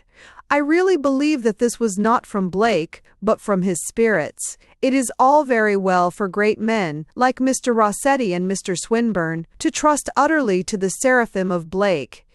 They may naturally trust angels. They do not believe in them. But I do believe in angels, and incidentally, in fallen angels. She say, there is no danger to health in being a mystic, but there may be some danger to health in being a spiritualist. It would be a very poor pun to say that a taste for spirits is bad for the health. Nevertheless, oddly enough, though a poor pun, it is a perfectly correct philosophical parallel. The difference between having a real religion and having a mere curiosity about psychic marvels is really very like the difference between drinking beer and drinking brandy, between drinking wine and drinking gin. Beer is a food as well as a stimulant, so a positive religion is a comfort as well as an adventure. A man drinks his wine because it is his favorite wine, the pleasure of his palate, or the vintage of his valley. A man drinks alcohol merely because it is alcoholic. So a man calls upon his gods because they are good, or at any rate good to him, because they are the idols that protect his tribe or the saints that have blessed his birthday. But spiritualists call upon spirits merely because they are spirits. They ask for ghosts merely because they are ghosts. I have often been haunted with a fancy that the creeds of men might be paralleled and represented in their beverages. Wine might stand for genuine Catholicism and ale for genuine Protestantism, for these at least are real religions with comfort and strength in them. Clean, cold. Agnosticism would be clean cold water, an excellent thing, if you can get it. Most modern ethical and idealistic movements might be well represented by soda water, which is a fuss about nothing. Mr. Bernard Shaw's philosophy is exactly like black coffee. It awakens, but it does not really inspire. Modern hygienic materialism is very like cocoa. It would be impossible to express one's contempt for it in stronger terms than that. Sometimes, very rarely, one may come across something that may honestly be compared to milk, an ancient and heathen mildness, an earthly yet sustaining mercy. You can find it in a few pagan poets and a few old fables, but it is everywhere dying out. Now, if we adopt this analogy for the sake of argument, we shall really come back to the bad pun. We shall conclude that a taste for spiritualism is very like a taste for spirits. The man who drinks gin or methylated spirit does it only because it makes him supernormal. So the man who with tables or planchettes invokes supernatural beings invokes them only because they are supernatural. He does not know that they are good or wise or helpful. He knows that he desires the deity, but he does not even know that he likes him. He attempts to invoke the god without adoring him. He is interested in whatever he can find out touching supernatural existence, but he is not really filled with joy, as by the face of a divine friend, any more than anyone actually likes the taste of methylated spirit. In such psychic investigations, in a word, there is excitement, but not affectional satisfaction. There is brandy, but no food. Now Blake was in the most reckless and sometimes even in the most vulgar sense a spiritualist. He threw the doors of his mind open to what the late George MacDonald called in a fine phrase, the canal of the other world. I think it is impossible to look at some of the pictures which Blake drew under what he considered direct spiritual dictation without feeling that he was from time to time under influences that were not only evil, but even foolishly evil. Blake drew, from his own vision, a head which he called the man who built the pyramids. Anyone can appreciate the size and mystery of the idea, and most people would form some sort of fancy of how a great poetical painter, such as Michelangelo or Watts, would have rendered the idea. They can conceive a face swarthy and secret, or ponderous and lowering, or staring and tropical, or Apollonian and pure. Whatever was the man who built the pyramids, one feels that he must, to put it mildly, have been a clever man. We look at Blake's picture of the man, and with a start, behold the face of an idiot. Nay, we behold even the face of an evil idiot, a leering, half-witted face with no chin and the protuberant nose of a pig. Blake declared that he drew this face from a real spirit, and I see no reason to doubt that he did. But, if he did, it was not really the man who built the pyramids. It was not any spirit with whom a gentleman ought to wish to be on intimate terms. That vision of swinish silliness was really a bad vision to have. It left a smell of demoniac silliness behind it. I am very sure that it left Blake sillier than it found him. In this way, rightly or wrongly, I explain the chaos and occasional weakness which perplexes Blake's critics and often perplexed Blake himself. I think he suffered from the great modern loneliness and skepticism which is the root of the sorrows of the mere spiritualist. The tragedy of the spiritualist simply is that he has to know his gods before he loves them. But a man ought to love his gods before he is sure that there are any. The sublime words of St. John's Gospel permit of a sympathetic parody. If a man love not God whom he has not seen, how shall he love God whom he has seen? If we do not delight in Santa Claus even as a fancy, how can we expect to be happy even if we find that he is a fact? But a mystic like Blake simply puts up a placard for the whole universe, like an old woman letting lodgings. The mansion of his mind was indeed a magnificent one, but no one must be surprised if the first man that walked into it was the man who built the pyramids, the man with the face of a mooncalf. And whether or no he built the pyramids, he unbuilt the house. But this conclusion touching Blake's original sanity, but incidental madness, brings us abruptly in contact with the larger question of how far his soul and creed gained or suffered from his whole position, his heterodoxy, his orthodoxy, his attitude towards his age. Properly, to do all this, we must do now at the end of this book what ought, but the form of the book forbade, more strictly to have been done at the beginning. We must speak, as shortly as possible, about the actual age in which Blake lived. And we cannot do it without saying something, which we will say as briefly as possible, of that whole great Western society and tradition to which he belonged, and we belong equally, that Christendom, or continent of Europe, which is at once too big for us to measure, and too close for us to understand. What was the 18th century? Or rather, to speak less mechanically and with more intelligence, what was that mighty and unmistakable phase or mood through which Western society was passing about the time that William Blake became its living child? What was that persistent trend or spirit which all through the 18th century lifted itself like a very slow and very smooth wave to the deafening breaker of the French Revolution? Of course it meant something slightly different to all its different children. Let us here ask ourselves what it meant to Blake, the poet, the painter, and the dreamer. Let us try to state the thing as nearly as possible in terms of his spirit and in relation to his unique work in this world. Every man of us today is three men. There is in every modern European three powers so distinct as to be almost personal, the trinity of our earthly destiny. The three may be rudely summarized thus. First and nearest to us is the Christian, the man of the historic church, of the creed that must have colored our minds incurably, whether we regard it, as I do, as the crown and combination of the other two, or whether we regard it as an accidental superstition which has remained for 2,000 years.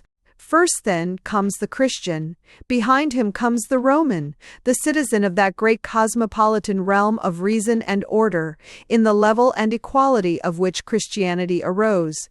He is the Stoic, who is so much sterner than the anchorites. He is the Republican, who is so much prouder than kings. He it is that makes straight roads and clear laws, and for whom good sense is good enough. And the third man, he is harder to speak of. He has no name, and all true tales of him are blotted out, yet he walks behind us in every forest path, and wakes within us when the wind wakes at night. He is the origins, he is the man in the forest. It is no part of our subject to elaborate the point, but it may be said in passing that the chief claim of Christianity is exactly this, that it revived the pre-Roman madness, yet brought into it the Roman order. The gods had really died long before Christ was born. What had taken their place was simply the god of government, Divus Caesar. The pagans of the real Roman Empire were nothing if not respectable. It is said that when Christ was born, the cry went through the world that Pan was dead. The truth is that when Christ was born, Pan for the first time began to stir in his grave. The pagan gods had become pure fables when Christianity gave them a new lease of life as devils. I venture to wager that if you found one man in such a society who seriously believed in the personal existence of Apollo, he was probably a Christian. Christianity called to a kind of clamorous resurrection all the old supernatural instincts of the forests and the hill, but it put upon this occult chaos the Roman idea of balance and sanity. Thus marriage was a sacrament, but mere sex was not a sacrament, as it was in many of the frenzies of the forest. Thus wine was a sacrament with Christ, but drunkenness was not a sacrament, as with Dionysus. In short, Christianity, merely historically seen, can best be understood as an attempt to combine the reason of the marketplace with the mysticism of the forest. It was an attempt to accept all the superstitions that are necessary to man and to be philosophic at the end of them. Pagan Rome has sought to bring order or reason among men. Christian Rome sought to bring order and reason among gods. Given these three principles, the epoch we discuss can be defined. The 18th century was primarily the return of reason and of Rome. It was the coming to the top of the Stoic and civic element in that triple mixture. It was full, like the Roman world, of a respect for law. Note that the priest still wears, in the main, the popular garb of the Middle Ages, but the lawyer still wears the headdress of the 18th century. Yet while the Roman world was full of rule, it was also full of revolution. But indeed, the two things necessarily go together. The English used to boast that they had achieved a constitutional revolution, but every revolution must necessarily be a constitutional revolution, insofar that it must have reference to some antecedent theory of justice. A man must have rights before he can have wrongs. So it may be constantly remarked that the countries which have done most to spread legal generalizations and judicial decisions are those most filled with political fury and potential rebellion. Rome, for instance, and France. Rome planted in every tribe and village the root of the Roman law at the very time when her own town was torn with faction and bloody with partisan butcheries. France forced intellectually on nearly all Europe an excellent code of law. And she did it when her own streets were hardly cleared of corpses, when she was in a panting pause between two pulverizing civil wars. And, on the other hand, you may remark that the countries where there is no revolution are the countries where there is no law, where mental chaos has clouded every intelligible legal principle. Such countries as Morocco and modern England.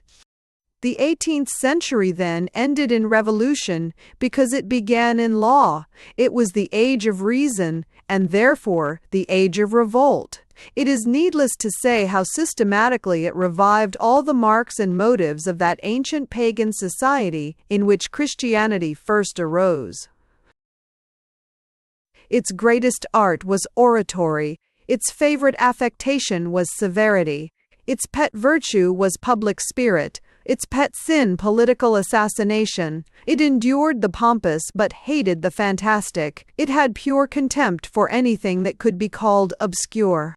To a virile mind of that epoch, such as Dr. Johnson or Fox, a poem or picture that did not at once explain itself was simply like a gun that did not go off, or a clock that stopped suddenly. It was simply a failure, fit for indifference or for a fleeting satire.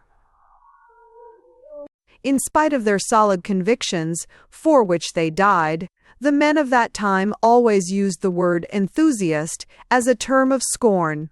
All that we call mysticism, they called madness. Such was the 18th century civilization. Such was the strict and undecorated frame from which look at us the blazing eyes of William Blake. So far, Blake and his century are a mere contrast. But here we must remember that the three elements of Europe are not the strata of a rock, but the strands of a rope. Since all three have existed, not one of them has ever appeared entirely unmixed.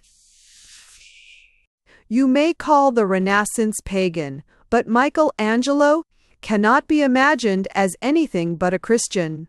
You may call Thomas Aquinas Christian, but you cannot say exactly what he would have been without Aristotle the pagan. You may, even in calling Virgil the poet of Roman dignity and good sense, still ask whether he did not remember something older than Rome when he spoke of the good luck of him who knew the field gods and the old man of the forest. In the same way, there was even in the 18th century an element of the purely Christian and an element of the purely primitive. And, as it happens, both these non-rational or non-Roman strains in the 18th century are particularly important in considering the mental makeup of William Blake. For the first alien strain in this century practically represents all that is effective and fine in this great genius. The second strain represents without question all that is doubtful, all that is irritating, and all that is ineffective in him. In the 18th century, there were two elements not taken from the Roman Stoic or the Roman citizen. The first was what our century calls humanitarianism, what that century called the tier of sensibility. The old pagan commonwealths were democratic, but they were not in the least humanitarian. They had no tears to spare for a man at the mercy of the community. They reserved all their anger and sympathy for the community at the mercy of a man. That individual compassion for an individual case was a pure product of Christianity, and when Voltaire flung himself with fury into the special case of Callus, he was drawing all his energies from the religion that he denied. A Roman would have rebelled for Rome, but not for Callus. This personal humanitarianism is the relic of Christianity, perhaps, if I may say so, the dregs of Christianity. Of this humanitarianism, or sentimentalism, or whatever it can best be called, Blake was the enthusiastic inheritor. Being the great man that he was, he naturally anticipated lesser men than himself, and among the men, less than himself I should count Shelley, for instance, and Tolstoy. He carried his instinct of personal kindness to the point of denouncing war as such. I'll be Sten. Naught can deform the human race like the armorer's iron brace. Or again, the strongest poison ever known came from Caesar's iron crown. No pagan republican, such as those on whom the 18th century ethic was founded, could have made head or tail of this mere humanitarian horror. He could not even have comprehended this idea, that war is immoral when it is not unjust. You cannot find this sentiment in the pagans of antiquity, but you can find it in the pagans of the 18th century. You can find it in the speeches of Fox, the soliloquies of Rousseau, and even in the sniggering of Gibbon. Here is an element of the 18th century which is derived darkly but indubitably from Christianity, and in which Blake strongly shares. Regulus has returned to be tortured and pagan. Rome is saved. But Christianity thinks a little of Regulus.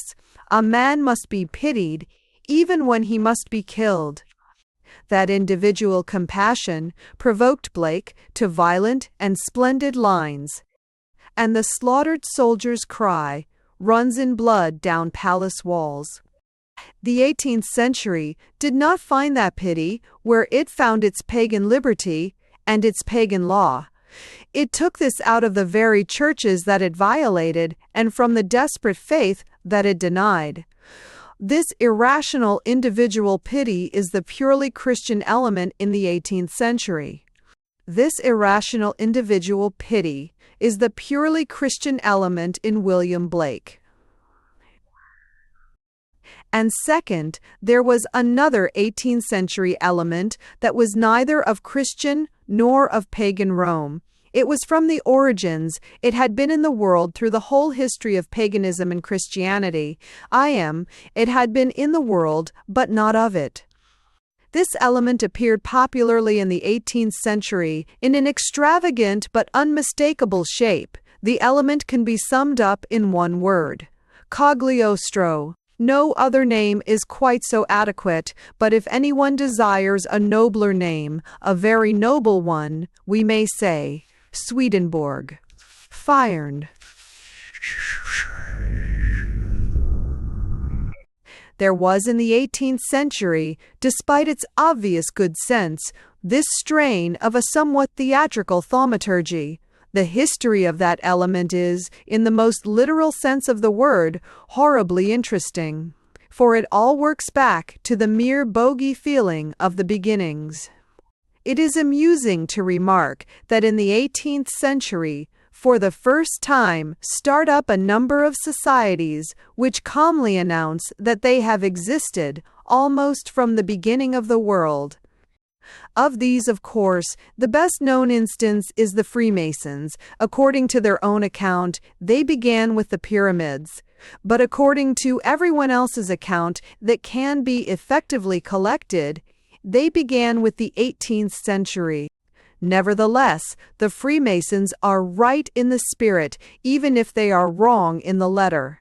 There is a tradition of things analogous to mystical masonry throughout all the historic generations of paganism and Christianity. There is a definite tradition outside Christianity, not of rationalism, but of paganism. Paganism in the original and frightful forest sense. Pagan magic. Christianity, rightly or wrongly, always discouraged it on the ground that it was or tended to be black magic. The point is that this non-Christian supernaturalism, whether it was good or bad, was continuous in spite of Christianity. Its signs and traces can be seen in every age. It hung like a huge fume, in many monstrous forms, over the dying Roman Empire. It was the energy in the Gnostics who so nearly captured Christianity and who were persecuted for their pessimism. In the full sunlight of the living church, it dared to carve its symbols upon the tombs of the Templars, and when the first sects raised their heads at the Reformation, its ancient and awful voice was heard. Now the 18th century was primarily the release, as its leaders held, of reason and nature from the control of the church. But when the church was once really weakened, it was the release of many other things. It was not the release of reason only, but of a more ancient unreason. It was not the release of the natural, but also of the supernatural, and also, alas, of the unnatural. Heathen mystics, hidden for 2,000 years, came out of their caverns, and Freemasonry was founded. It was entirely innocent in the manner of its foundation, but so were all the other resurrections of this ancestral occultism. I give but one obvious instance out of many. The idea of enslaving another human soul, without lifting a finger or making a gesture of force, of enslaving a soul simply by willing its slavery, is an idea which all healthy human societies would regard, and did regard, as hideous and detestable, if true. Throughout all the Christian ages, the witches and warlocks claimed this abominable power and boasted of it. They were, somewhat excusably, killed for their boasting. The 18th century rationalist movement came, intent, thank God, upon much cleaner things, upon common justice and right reason in the state. Nevertheless, it did weaken Christianity, and in weakening Christianity it uplifted and protected the wizard. Mesmer stepped forward, and for the first time safely affirmed this infamous power to exist. For the first time, a warlock could threaten spiritual tyranny and not be lynched. Nevertheless, if a mesmerist really had the powers which some mesmerists have claimed, and which most novels give to him, there is, I hope, no doubt at all that any decent mob would drown him like a witch. The revolt of the 18th century, then, did not merely release naturalism, but a certain kind of supernaturalism also. And of this particular kind of supernaturalism, Blake is particularly the heir. Its coarse embodiment is Cagliostro. Its noble embodiment is Swedenborg. But in both cases, it can be remarked that the mysticism marks an effort to escape from, or even to forget, the historic Christian, and especially the Catholic Church. Cagliostro, being a man of mean spirituality, separated himself from Catholicism by rearing against it a blazing pageant of mystical paganism, of triangles, secret seals, Eleusinian initiation, and all the vulgar refinements of a secret society.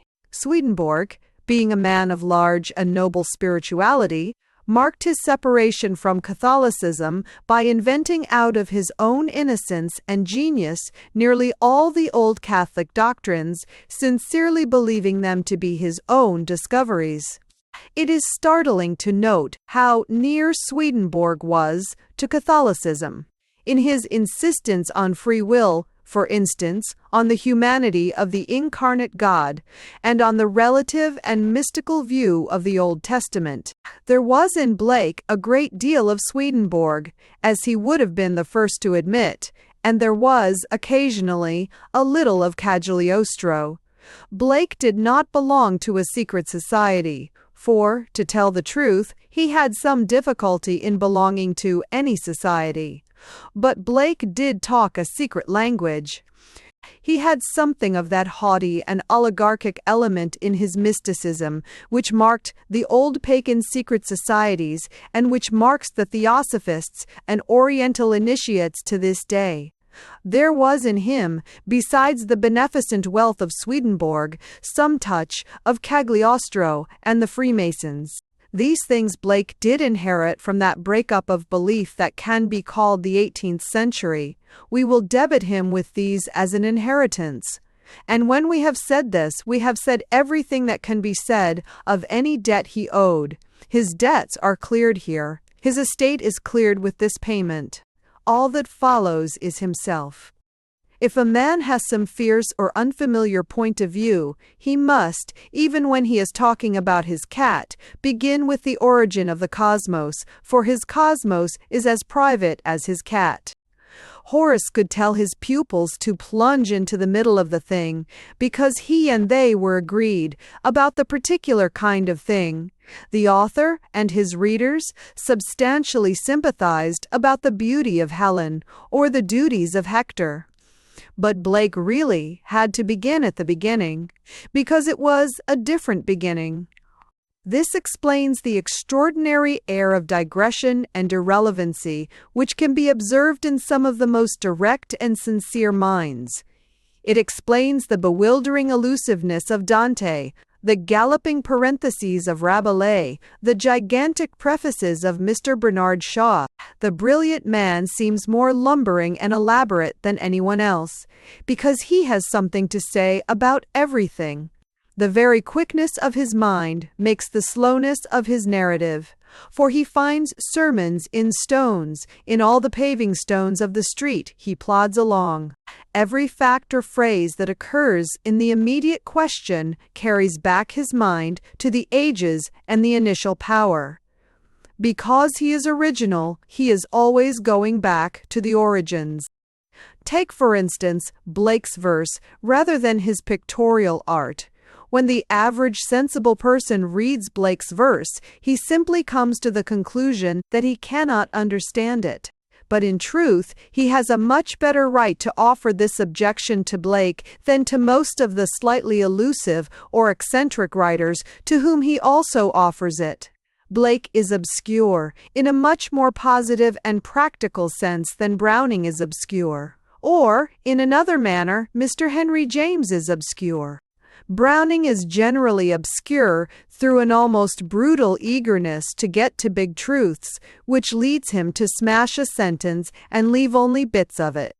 Mr. Henry James is obscure because he wishes to trace tiny truths by a dissection for which human language, even in his exquisite hands, is hardly equal. In short, Browning wishes almost unscrupulously to get to the point. Mr. James refuses to admit, on the mere authority of Euclid, that the point is indivisible. But Blake's obscurity is startlingly different to both. It is at once more simple and more impenetrable. It is not a different diction, but a different language.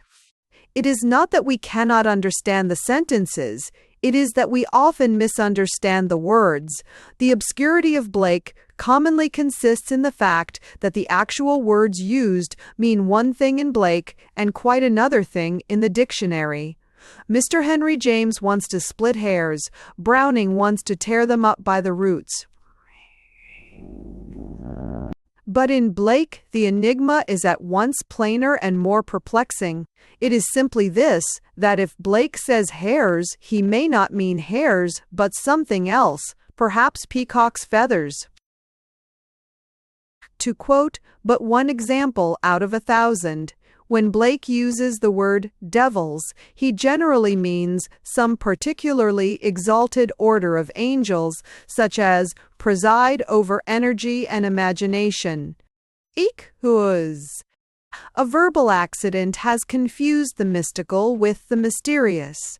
Mysticism is generally felt vaguely to be itself vague, a thing of clouds and curtains, of darkness or concealing vapors, of bewildering conspiracies or impenetrable symbols.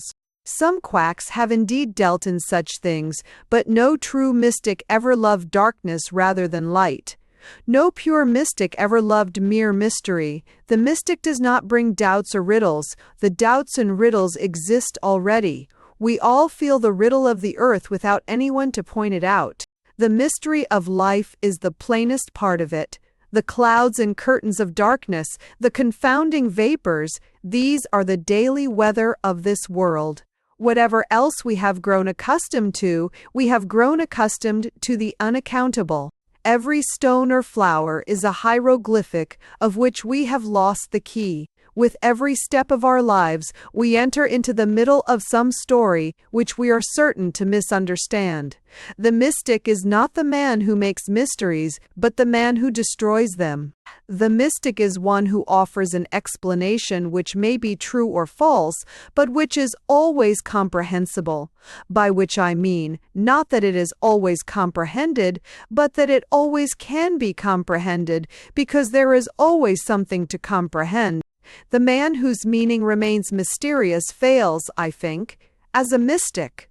And Blake, as we shall see, did, for certain peculiar reasons of his own, often fail in this way. But even when he was himself hard to be understood, it was never through himself not understanding, it was never because he was vague or mystified or groping that he was unintelligible. While his utterance was not only dim but dense, his opinion was not only clear, but even cocksure. You and I may be a little vague about the relations of Albion to Jerusalem, but Blake is as certain about them as Mr. Chamberlain about the relations of Birmingham to the British Empire. And this can be said, for his singular literary style, even at his worst. That we always feel that he is saying something very plain and emphatic, even when we have not the wildest notion of what it is. There is one element always to be remarked in the true mystic, however disputed his symbolism, and that is its brightness of color and clearness of shape. I mean that we may be doubtful about the significance of a triangle or the precise lesson conveyed by a crimson cow. But in the work of a real mystic, the triangle is a hard mathematical triangle, not to be mistaken for a cone or a polygon. The cow is in color, a rich incurable crimson, and in shape unquestionably a cow, not to be mistaken for any of its evolutionary relatives, such as the buffalo or the bison.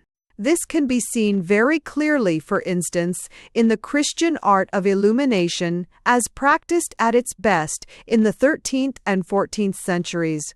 The Christian decorators, being true mystics, were chiefly concerned to maintain the reality of objects, for the highest dogma of the spiritual is to affirm the material.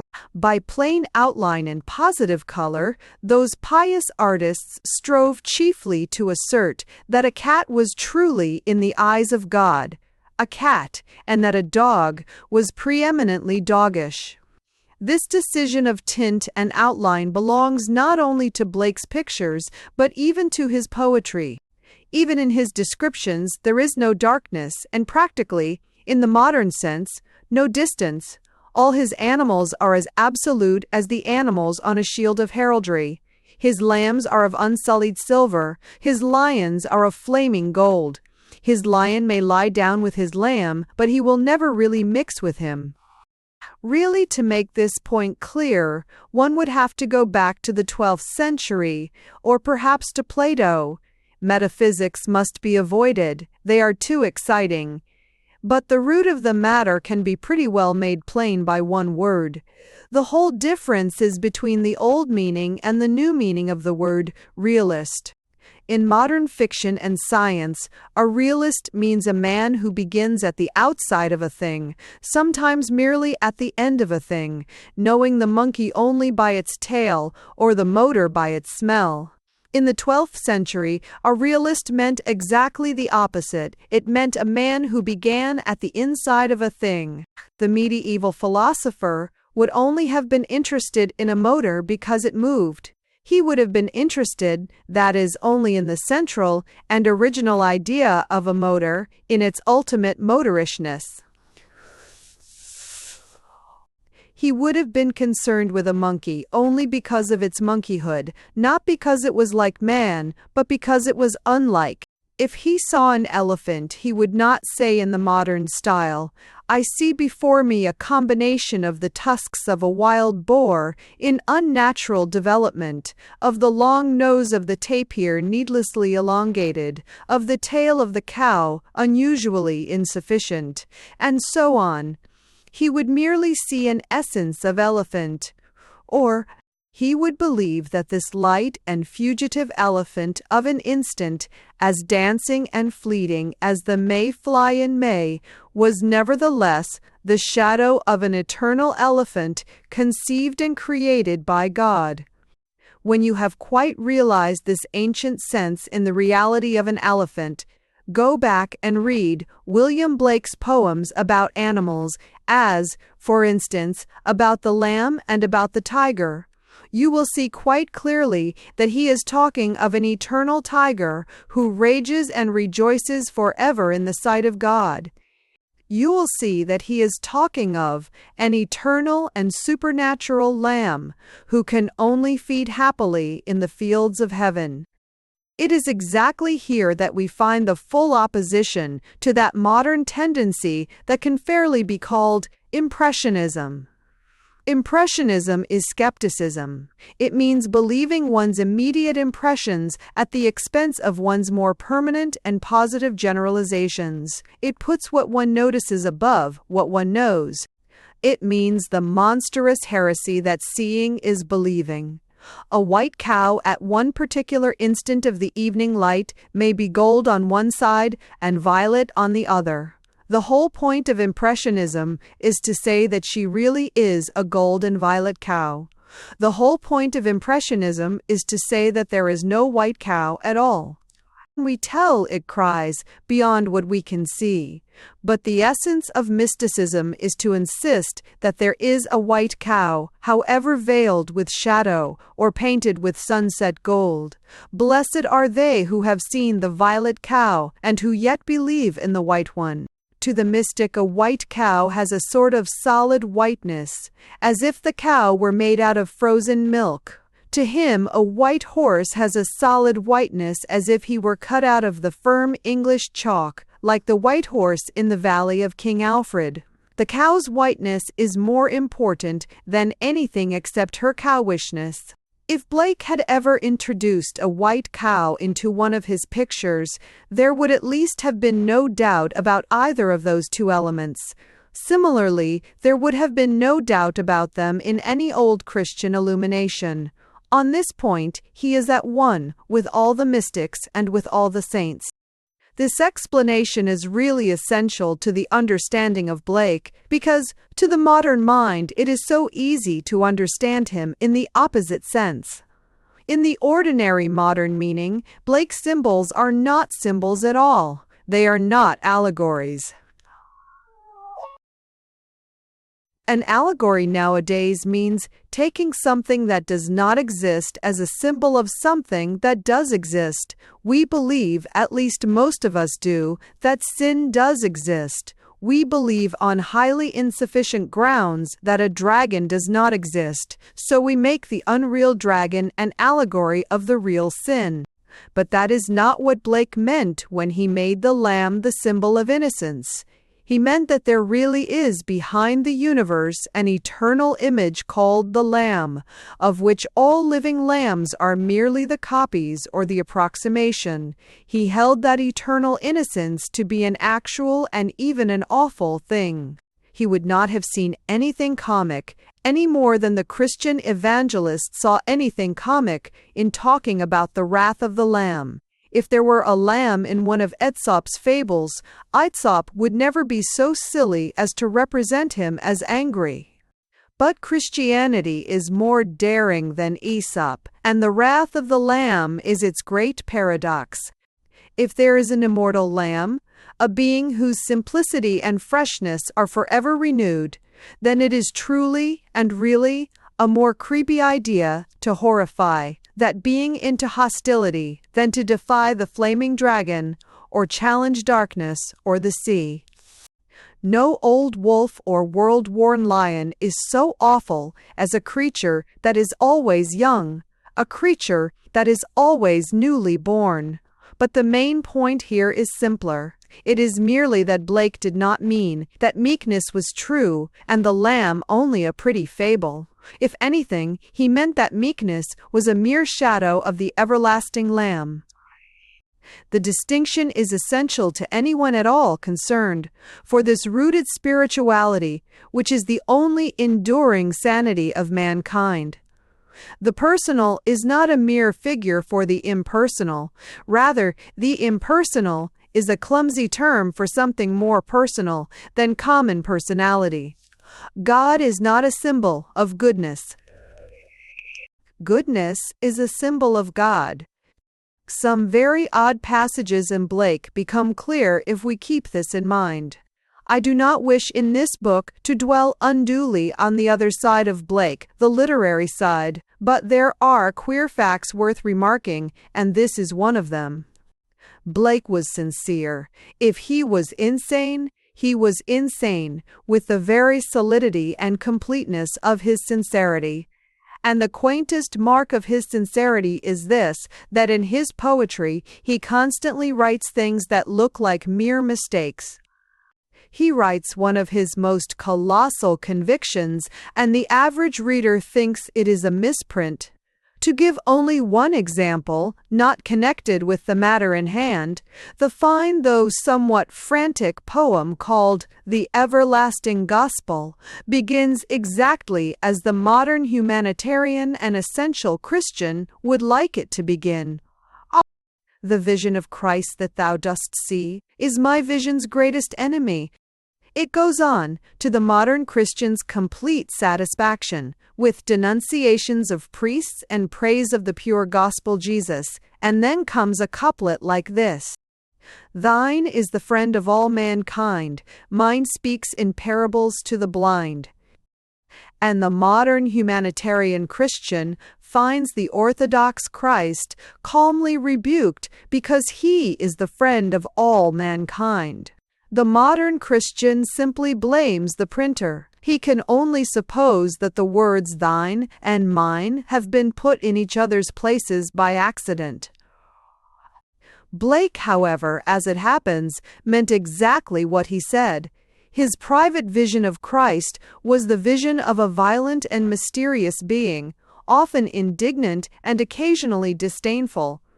He acts with honest, disdainful pride, and that is the cause that Jesus died. Had he been Antichrist, creeping Jesus, he would have done anything to please us, gone sneaking into their synagogues, and not used the elders and priests like dogs. When the reader has fully realized this idea of a fierce and mysterious Jesus, he may then see the sense in the statement that this Jesus speaks in parables to the blind, while the lower and meaner Jesus pretends to be the friend of all men. But you have to know Blake's doctrine before you can understand 2 lines of his poetry. Now, in the point which is here prominently before us, there is a quotation, indeed, there is more than one, which follows this same fantastic line. Let the ordinary modern man, who is, generally speaking, not a materialist and not a mystic, read first these 2 lines from the poem falsely called The Auguries of Innocence. God appears, and God is light to those poor souls that dwell in night. He will not find anything objectionable. In that, at any rate, probably he will bow his head slightly to a truism, as if he were in church. Then he will read the next 2 lines. But does a human form display, to those that dwell in realms of day? And there the modern man will sit down suddenly on the sofa and come finally to the conclusion that William Blake was mad and nothing else. But those last 2 lines express all that is best in Blake and all that is best in all the tradition of the mystics. Those 2 lines explain perfectly all that I have just pointed out concerning the palpable visions and the ponderous cherubim. This is the point about Blake that must be understood if nothing else is understood. God for him was not more and more vague and diaphanous as one came near to him. God was more and more solid as one came near. When one was far off, one might fancy him to be impersonal. When one came into personal relation, one knew that he was a person. The personal God was the fact. The impersonal God of the pantheists was a kind of condescending symbol. According to Blake, and there is more in the mental attitude than most modern people will willingly admit. This vague cosmic view is a mere merciful preparation for the old practical and personal view. God is merely light to the merely unenlightened. God is a man to the enlightened. We are permitted to remain for a time evolutionary or pantheist until the time comes when we are worthy to be anthropomorphic. Understand this, Blake's conception that the divine is most bodily and definite when we really know it, and the severe lines and sensational literalism of his other and more pictorial work will be easily understood. Naturally, his divinities are definite, because he thought that the more they were definite, the more they were divine. Naturally, God was not to him a hazy light breaking through the tangle of the evolutionary undergrowth, nor a blinding brilliancy in the highest place of the heavens. God was to him the magnificent old man depicted in his dark and extraordinary illustrations of Job. The old man with the monstrous muscles, the mild stern eyebrows, the long smooth silver hair and beard. In the dialogues between Jehovah and Job, there is little difference between the 2 ponderous and palpable old men, except that the vision of deity is a little more solid than the human being. But then, Blake held that deity is more solid than humanity. He held that what we call the ideal is not only more beautiful but more actual than the real. The ordinary educated modern person staring at these Job designs can only say that God is a mere elderly twin brother of Job. Blake would have at once retorted that Job was an image of God. On consideration, I incline to think that the best way to summarize the art of Blake from its most superficial to its most subtle phase would be simply to take one quick characteristic picture and discuss it fully, first its title and subject, then its look and shape, then its main principles and implications. Let us take as a good working example the weird picture which is reproduced on one of the pages of Gilchrist's Life of Blake. Now, the obvious, prompt, and popular view of Blake is very well represented by the mere title of the picture. The first thing any ordinary person will notice about it is that it is called The Ghost of a Flea, and the ordinary person will be very justifiably amused. This is the first fact about William Blake, that he is a joke, and it is a fact by no means to be despised. Simply considered as a puzzle or parlor game, Blake is extraordinarily entertaining. I have known many cultivated families made happy on winter evenings by trying to understand the poem called The Mental Traveler, or wondering what can be the significance of the stanza that runs, Little Mary Bell had a fairy in a nut. Long John Brown had the devil in his gut. Long John Brown loved little Mary Bell, and the fairy drew the devil into the nutshell. The first fact is that we are puzzled and also honestly amused. It is as if we had a highly eccentric neighbor in the next garden. Long before we like him, we like gossiping about him. And the mere title, The Ghost of a Flea, represents all that makes Blake a center of literary gossip. And now, having enjoyed the oddity of the title, let us look at the picture. Let us attempt to describe, so far as it can be done in words instead of lines, what Blake thought that the ghost of a flea would be like. The scene suggests a high and cheerless corridor, as in some silent castle of giants. Through this, a figure, naked and gigantic, is walking with a high-shouldered and somewhat stealthy stride. In one hand, the creature has a peculiar curved knife of a cruel shape. In the other, he has a sort of stone basin. The most striking line in the composition is the hard, long curve of the spine, which goes up without a single flicker to the back of the brutal head, as if the whole back view were built like a tower of stone. The face is in no sense human. It has something that is aquiline, and also something that is swinish. Its eyes are alive with a moony glitter that is entirely akin to madness. The thing seems to be passing a curtain and entering a room. With this we may mark the second fact about Blake, that if his only object is to make our flesh creep, he does it well. His bogies are good, reliable bogies. There is really something that appeals to the imagination about this notion of the ghost of a flea being a tall vampire stalking through tall corridors at night. We have found Blake an amusing madman, and now an interesting madman. Let us go on with the process. The third thing to note about this picture is that for Blake, the ghost of a flea means the idea or principle of a flea. The principle of a flea, so far as we can see it, is bloodthirstiness, the feeding on the life of another, the fury of the parasite. Fleas may have other nobler sentiments and meditations, but we know nothing about them. The vision of a flea is a vision of blood, and that is what Blake has made of it. This is the next point, then, to be remarked in his makeup as a mystic. He is interested in the ideas for which such things stand. For him, the tiger means an awful elegance. For him, the tree means a silent strength. If it be granted that Blake was interested, not in the flea, but in the idea of the flea, we can proceed to the next step, which is a particularly important one. Every great mystic goes about with a magnifying glass. He sees every flea as a giant, perhaps rather as an ogre. I have spoken of the tall castle in which these giants dwell, but, indeed, that tall tower is the microscope.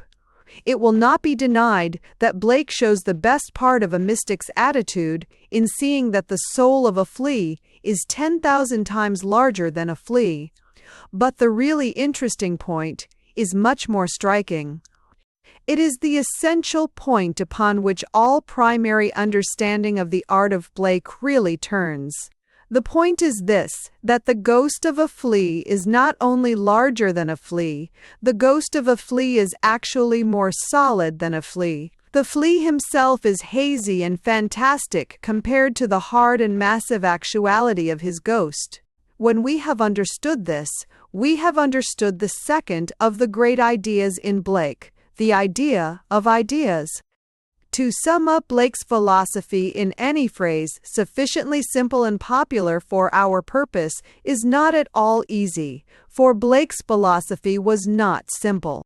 Those who imagine that because he was always talking about lambs and daisies, about Jesus and little children, that therefore he held a simple gospel of goodwill, entirely misunderstand the whole nature of his mind.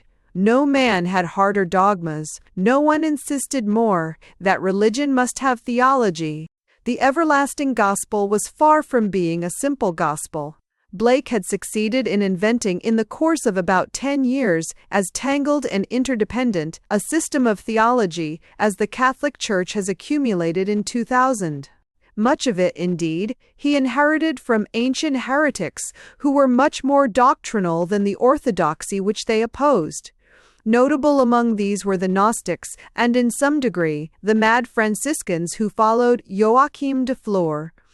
Very few modern people would know an Achamoth or an Ion if they saw him. Yet one would really have to be on rather intimate terms with these old mystical gods and demons before one could move quite easily in the cosmos which was familiar to Blake. Let us, however, attempt to find a short and popular statement of the position of Blake and all such mystics. The plainest way of putting it, I think, is this. This school especially denied the authority of nature. Some went the extreme length of the mad Manichaeans and declared the material universe evil in itself. Some, like Blake, and most of the poets considered it as a shadow or illusion, a sort of joke of the Almighty. But whatever else nature was not our mother.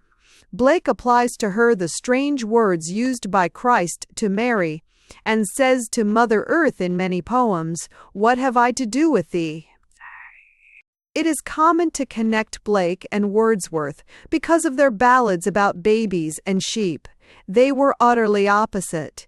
If Wordsworth was the poet of nature, Blake was specially the poet of anti-nature. Against nature, he set a certain entity which he called imagination, but the word as commonly used conveys very little of what he meant by it. He did not mean something shadowy or fantastic, but rather something clear-cut, definite, and unalterable. By imagination, that is, he meant images, the eternal images of things. You might shoot all the lions on the earth, but you could not destroy the Lion of Judah, the lion of the imagination.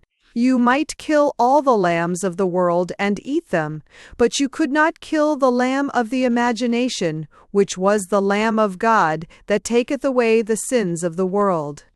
Blake's philosophy, in brief, was primarily the assertion that the ideal is more actual than the real, just as in Euclid.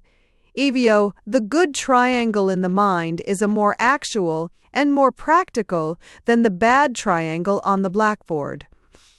Many of Blake's pictures become intelligible, or as intelligible as they can become, if we keep this principle in mind.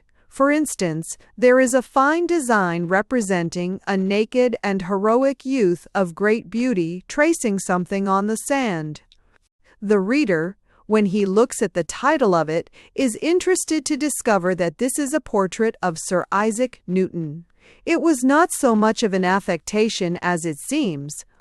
Blake, from his own point of view, really did think that the eternal Isaac Newton, as God beheld him, was more of an actuality than the terrestrial gentleman who happened to be elderly or happened by some sublunary accident to wear clothes. Therefore, when he calls it a portrait, he is not, from his own point of view, talking nonsense. It is the form and feature of someone who exists and who is different from everyone else, just as if it were the ordinary oil painting of an alderman. The most important conception can be found in one sentence which he let fall as if by accident. Nature has no outline, but imagination has. If a clear black line, when looked at through a microscope, was seen to be a ragged and confused edge, like a mop or a doormat, then Blake would say, so much the worse for the microscope. If pure lines existed only in the human mind, then Blake would say, so much the better for the human mind. If the real earth grew damp and dubious when it met and mixed itself with the sea, so much the worse for the real earth. If the idea of clean-cut truth existed only in the intellect, that was the most actual place in which anything could exist.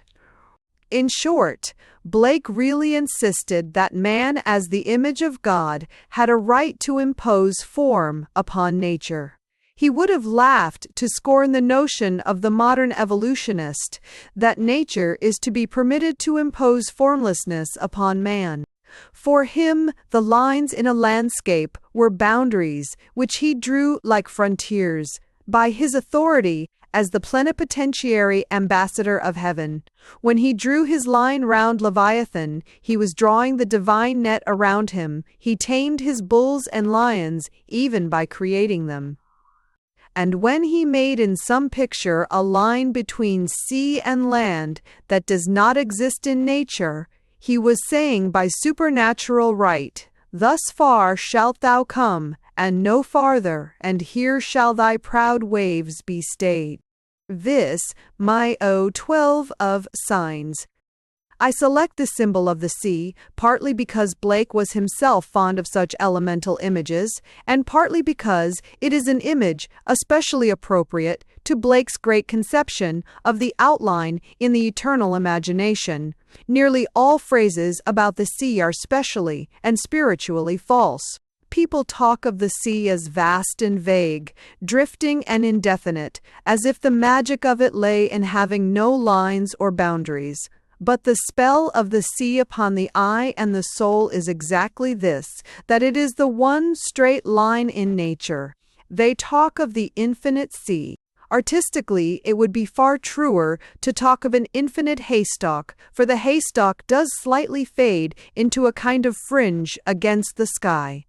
But the horizon line is not only hard, but tight, like a fiddle string. I have always a nervous fear that the sea line will snap suddenly.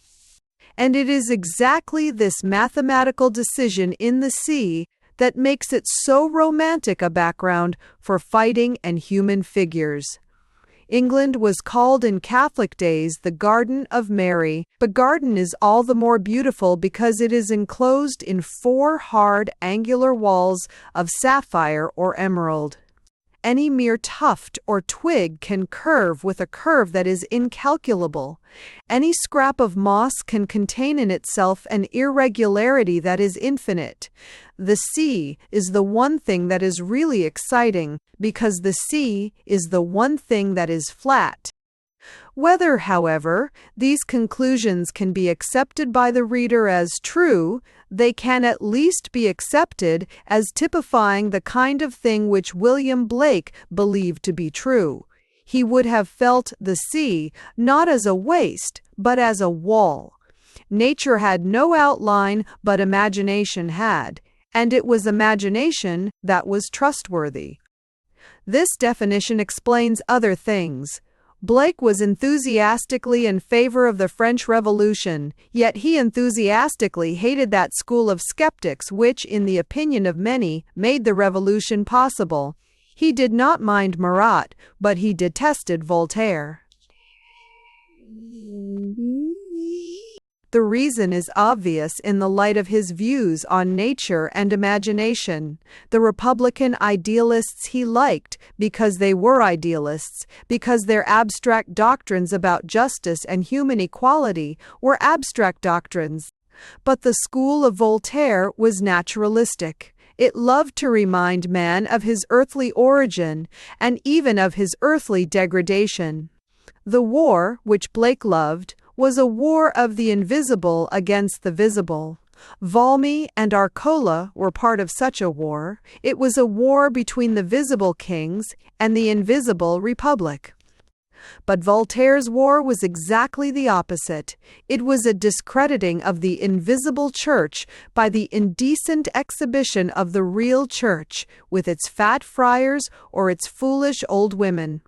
Blake had no sympathy with this mere flinging of facts at a great conception. In a really powerful and exact metaphor, he describes the powerlessness of this earthly and fragmentary skeptical attack. Mock on, Voltaire, Rousseau, mock on, 'tis all in vain. You throw the sand against the wind, and the wind blows it back again. An excellent image for a mere attack by masses of detail. There were some of Blake's intellectual conceptions which I have not professed either to admire or to defend. Some of his views were really what the old medieval world called heresies, and what the modern world, with an equally healthy instinct but with less scientific clarity, calls fads. So be rested botters and the vertebral. In either case, the definition of the fad or heresy is not so very difficult. A fad or heresy is the exaltation of something which, even if true, is secondary or temporary in its nature against those things which are essential and eternal, those things which always prove themselves true in the long run. In short, it is the setting up of the mood against the mind.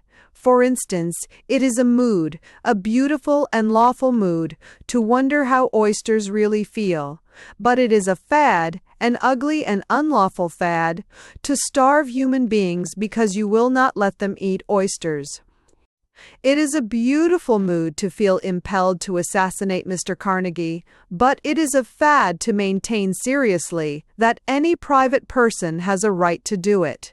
We all have emotional moments in which we should like to be indecent in a drawing room, but it is faddist to turn all drawing rooms into places in which one is indecent. We all have at times an almost holy temptation suddenly to scream out very loud, but it is heretical and pedantic really to go on screaming for the remainder of your natural life.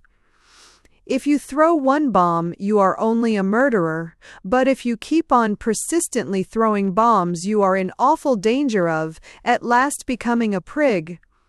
It has been this trouble that has partly poisoned the people from which William Blake inherited, if not his blood, at least his civilization. The real trouble with Puritanism was not that it was a senseless prejudice, nor yet altogether, as would seem superficially obvious, that it was a mere form of devil worship. It was none of these things in its first and freshest motive. Puritanism was an honorable mood. It was a noble fad. In other words, it was a highly creditable mistake.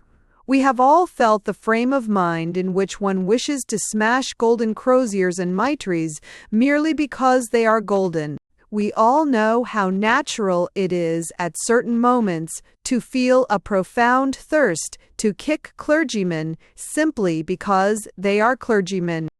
But if we seriously ask ourselves whether in the long run humanity is not happier with gold in its religion rather than mere drab, then we come to the conclusion that the gold on cross or cope does give more pleasure to most men than it gives pain, for a moment, to us. If we really ask ourselves if religions do not work better with a definite priesthood to do the drudgery of religion, we come to the conclusion that they do work better. Anti-clericalism is a generous and ideal mood. Clericalism is a permanent and practical necessity. To put the matter in an easier and more everyday metaphor, it is natural for any poor Londoner to feel at times an abstract aspiration to beat the Lord Mayor of London. But it does not follow that it would really have been a kindness to poor Londoners to abolish the Lord Mayor's show. Now it is in this sense that we may truly say that Blake, upon one side of his mind, was something worse than a maniac. He was a faddist. He did permit aspirations or prejudices, which are accidental or one-sided, to capture and control him at the expense of things really more human and enduring, things which he shared with all the children of men. I do not allude to his supernaturalism, for on that he is in no sense alone, nor even specially eccentric. I do not refer to his love of the gorgeous, the terrible, or even the secretive of temples, initiations, and hieroglyphic religion, for that sort of mystery is really quite popular and even democratic. That sort of secrecy is a very open secret. It is usual to hear a man say in modern England that he has too much common sense to believe in ghosts. But common sense is in favor of a belief in ghosts, the common sense of mankind. It is usual to hear a man say that he likes common sense and does not like the mummeries and flummeries of church ritual. But common sense is in favor of mummery and ritualism, the common sense of mankind. The man who attempts to do without symbols is a prophet so austere and isolated as to be dangerously near to a madman. The man who does not believe in ghosts is a solitary fanatic and lonely dreamer among the sons of men. Therefore, I do not in any sense count even his craziest visions or wildest symbols among the real fads or eccentricities of Blake. But he had mental attitudes which were really fads and eccentricities in this essential sense that they were not exaggerations of a general human feeling but definite denials of it. He did not lead humanity, but attacked or even obstructed it. Many instances might be given of the kind of thing I mean. There was something of it in Blake's persistent and even pedantic insistence that war, as war, is evil. There was something of Tolstoy in Blake, and that means something that is inhuman as well as something that is heroic. But his allusions to this were occasional and perhaps even accidental, and better cases could certainly be found. The essential of all the cases is, however, that when he went wrong, it was as an intellectual and not as a poet. Take, for example, his notion of going naked. Here I think Blake is merely a sort of hard theorist. Here, in spite of his imagination and his laughter, there was even a touch of the prig about him. He was obscene on principle. So, to a great extent, was Walt Whitman. A dictionary is supposed to contain all words, so it has to contain coarse words. Leaves of Grass was planned to praise all things, so it had to praise gross things. There was something of this pedantic perfection in Blake's escapades. As the hygienist insists on wearing Jaeger clothes, he insisted on wearing no clothes. As the aesthete must wear sandals, he must wear nothing. He is not really lawless at all. He is bowing to the law of his own outlawed logic. There is nothing at all poetical in this revolt. William Blake was a great and real poet, but in this point he was simply unpoetical. Walt Whitman was a great and real poet, but on this point he was prosaic and priggish. Two extraordinary men are not poets because they tear away the veil from sex. On the contrary, it is because all men are poets that they all hang a veil over sex. The plowman does not plow by night because he does not feel specially romantic about plowing. He does love by night because he does feel specially romantic about sex. In this matter, Blake was not only unpoetical, but far less poetical than the mass of ordinary men. Decorum is not an over-civilized convention. Decorum is not tame. Decorum is wild as the wind at night. Mysterious as the moons that rise at midnight in the pines of Var. Modesty is too fierce and elemental a thing for the modern pedants to understand. I had almost said too savage a thing. It has in it the joy of escape and the ancient shyness of freedom. In not admiring sexual reticence, these two great poets simply did not understand one of the greatest poems of humanity. I have given as an instance his disregard of the idea of mystery and modesty as involved in dress. It was an unpoetical thought that there should be no curtains of gold or scarlet round the shrine of the Holy Spirit, but there is stronger instances in his theology and philosophy. Thus he imbibed the idea, common among early Gnostics and not unknown to Christian science speculators of our day, that it was a confession of weakness in Christ to be crucified at all. If he had really attained divine life, so ran the argument, he ought to have attained immortal life, he ought to have lived forever upon the earth. With an excess of what can only be called impudence, he even turned Gethsemane into a sort of moral breakdown, the sudden weakness which accepted death. The general claim that vices are poetical is largely unfounded, and this is an excellent example of how unpoetical is the vice of profanity. Blasphemy is not wild. Blasphemy is in its nature prosaic.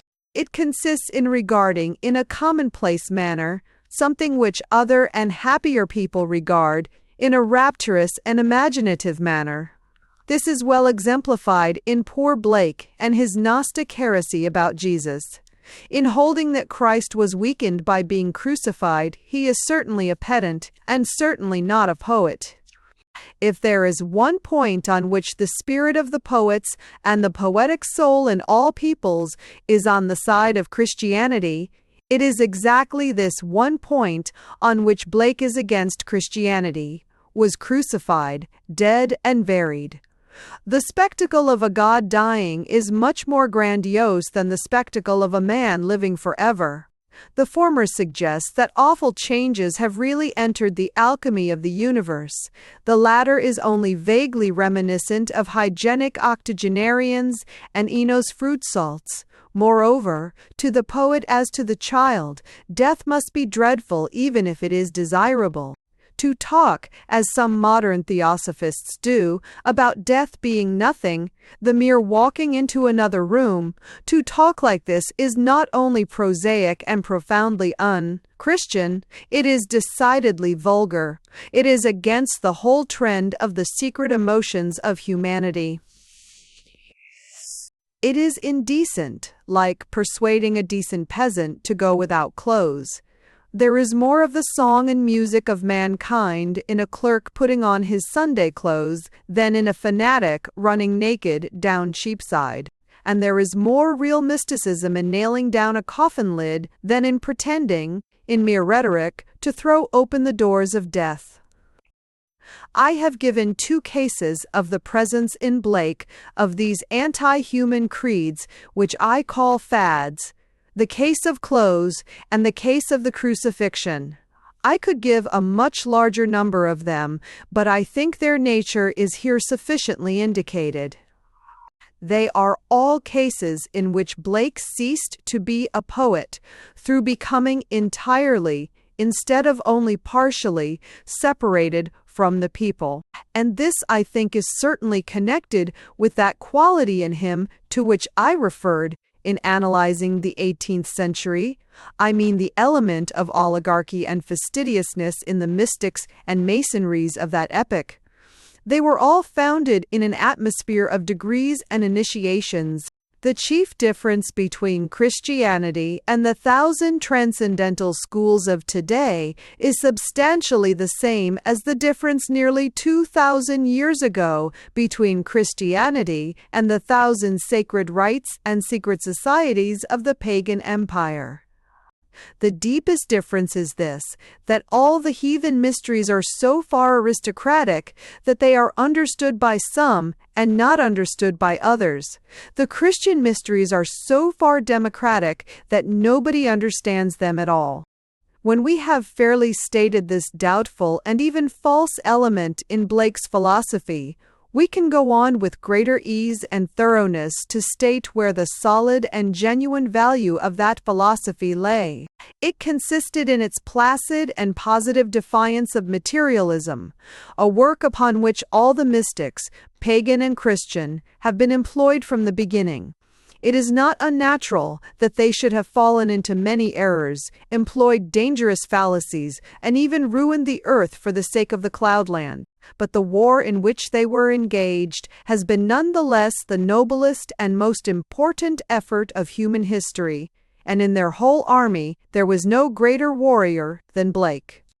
One of the strange and rooted contradictions of the 18th century is a combination between profound revolution and superficial conventionality. It might almost be said that the men of that time had altered morals long before they thought of altering manners.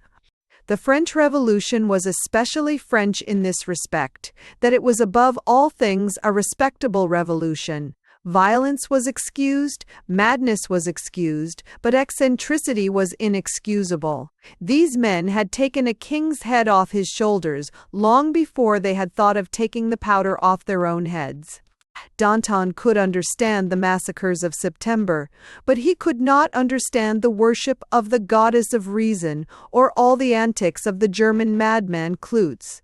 Robespierre grew tired of the terror, but he never grew tired of shaving every morning. It is impossible to avoid the impression that this is rather a characteristic of the revolutions which really make a difference and defy the world. The same is true of that fallacious but most powerful and genuine English monument which was covered by the words Darwin and Evolution. If there was one striking thing about the fine old English agnostics, it was that they were entirely indifferent to alterations in the externals of pose or fashion, that they seemed to have supposed that the huge intellectual overturn of agnosticism would leave the obvious respectability of life exactly as it was. They thought that one might entirely alter a man's head without in the least altering his hat. They thought that one might shatter the twin wings of an archangel without throwing the least doubt upon the twin whiskers of a mid-Victorian professor. And though there was undoubtedly a certain solemn humor about such a position, yet, on the whole, I think the mid-Victorian agnostics were employing the right kind of revolution. It is broadly a characteristic of all valuable new-fashioned opinions that they are brought in by old-fashioned men. For the sincerity of such men is proved by both facts, the fact that they do care about their new truth, and the fact that they do not care about their old clothes. Herbert Spencer's philosophy is all the more serious because his appearance, to judge by his photographs, was quite startlingly absurd. And while the Tory caricatures were deriding Gladstone because he introduced very newfangled legislation, they were also deriding him because he wore very antiquated collars. But though this strange combination of convention in small things with revolt in big ones is not uncommon in hardy and human reformers, there is a quite special emphasis on this combination in the case of the 18th century. The very men who did deeds which were more dreadful and daring than we can dream to achieve, were the very men who spoke and wrote with a mincing propriety and almost effeminate fastidious distinction, such as we should scarcely condescend to employ. The 18th-century man called the 18th-century woman an elegant female, but he was quite capable of saving her from a mad bull. He described his ideal republic as a place containing all the refined sensibilities of virtue, with all the voluptuous seductions of pleasure. But he would be hacked with an axe and blown out of a gun to get it. He could pursue new notions with a certain solid and virile constancy, as if they were old ones. And the explanation is partly this, that however revolutionary, they were old ones, in this sense at least, that they involved the pursuit of some primary human hope to its original home. They powdered their hair because they really thought that a civilized man should be civilized, or, if you will, artificial. They spoke of an elegant female because they really thought, with their whole souls, that a female ought to be elegant. The old rebels preserved the old fashions, and among others, the old fashion of rebelling. The new rebels, the revolutionists of our time, are intent upon introducing new fashions in boots, beds, food, or furniture, so they have no time to rebel. But if we have once grasped this 18th-century element of the insistence upon the elegant female because she is elegant, we have got hold of a fundamental fact in the relation of that century to Blake. It is instinctive to describe Blake as a fantastic artist, and yet there is a very real sense in which Blake is conventional.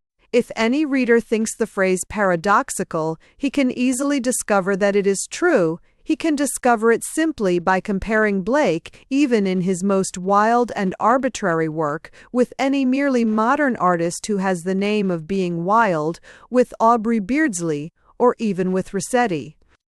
All Blake's heroes are conventional heroes, made unconventionally heroic. All Blake's heroines are elegant females without their clothes. But in both cases, they exaggerate and insist upon the traditional ideal of the sexes, the broad shoulders of the god and the broad hips of the goddess.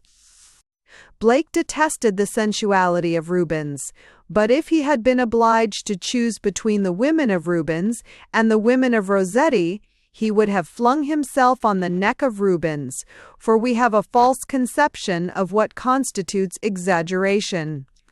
The end of the 18th century, being a dogmatic period, believed in certain things and exaggerated them. The end of the 19th century simply did not know what things to exaggerate, so it fell back upon merely underrating them. Blake tried to make Wallace look even bolder and fiercer than Wallace can possibly have looked. That was his exaggeration of Wallace. But Burne-Jones's exaggeration of Perseus is not an exaggeration at all. It is an understatement, for the whole fascination of Burne-Jones's Perseus is that he looks frightened. Blake's figure of a woman is aggressively and monstrously womanly. That is its fascination, if it has any. But the fascination of a Beardsley woman, if she has any, is exactly that she is not quite a woman. So much of what we have meant by exaggeration is really diminution. So much of what we have meant by fancy is simply falling short of fact. The Burne-Jones's man is interesting because he is not quite brave enough to be a man. The Beardsley woman is interesting because she is not quite pretty enough to be a woman.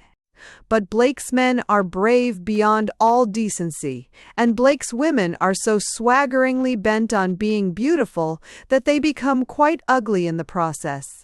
If anyone wishes to know exactly what I mean, I recommend him to look at one of those extraordinary designs of nymphs in which a woman, or, as Blake loved to call it, the female form, is made to perform an impossible feat of acrobatics. It is impossible, but it is quite female. Perhaps the words are not wholly inconsistent. A living serpent might perform such a piece of athletics, but even then, only a female living serpent. But nobody would ask a Burne-Jones or Beardsley female to perform any athletics at all. Blake in pictorial art was not a mere master of the moonstruck or the grotesque. On the contrary, he was, as artists go, exceptionally a champion of the smooth and sensible, insofar as being modern means being against the great conventions of mankind, indifferent to the difference of the sexes, or inclined to despise doctrinal outline. Then there was never any man who was so little of a modern as Blake. He may have been mad, but there are varieties even in madness. There are madmen, like Blake, who go mad on health, and there are madmen who go mad on sickness. The distinction is a solid one. You may think the queerly and partially clothed women of Aubrey Beardsley ugly. You may think the naked women of William Blake ugly, but you must perceive this peculiar and extraordinary effect about the women of William Blake, that they are women. They are exaggerated in the direction of the female form. They swing upon big hips.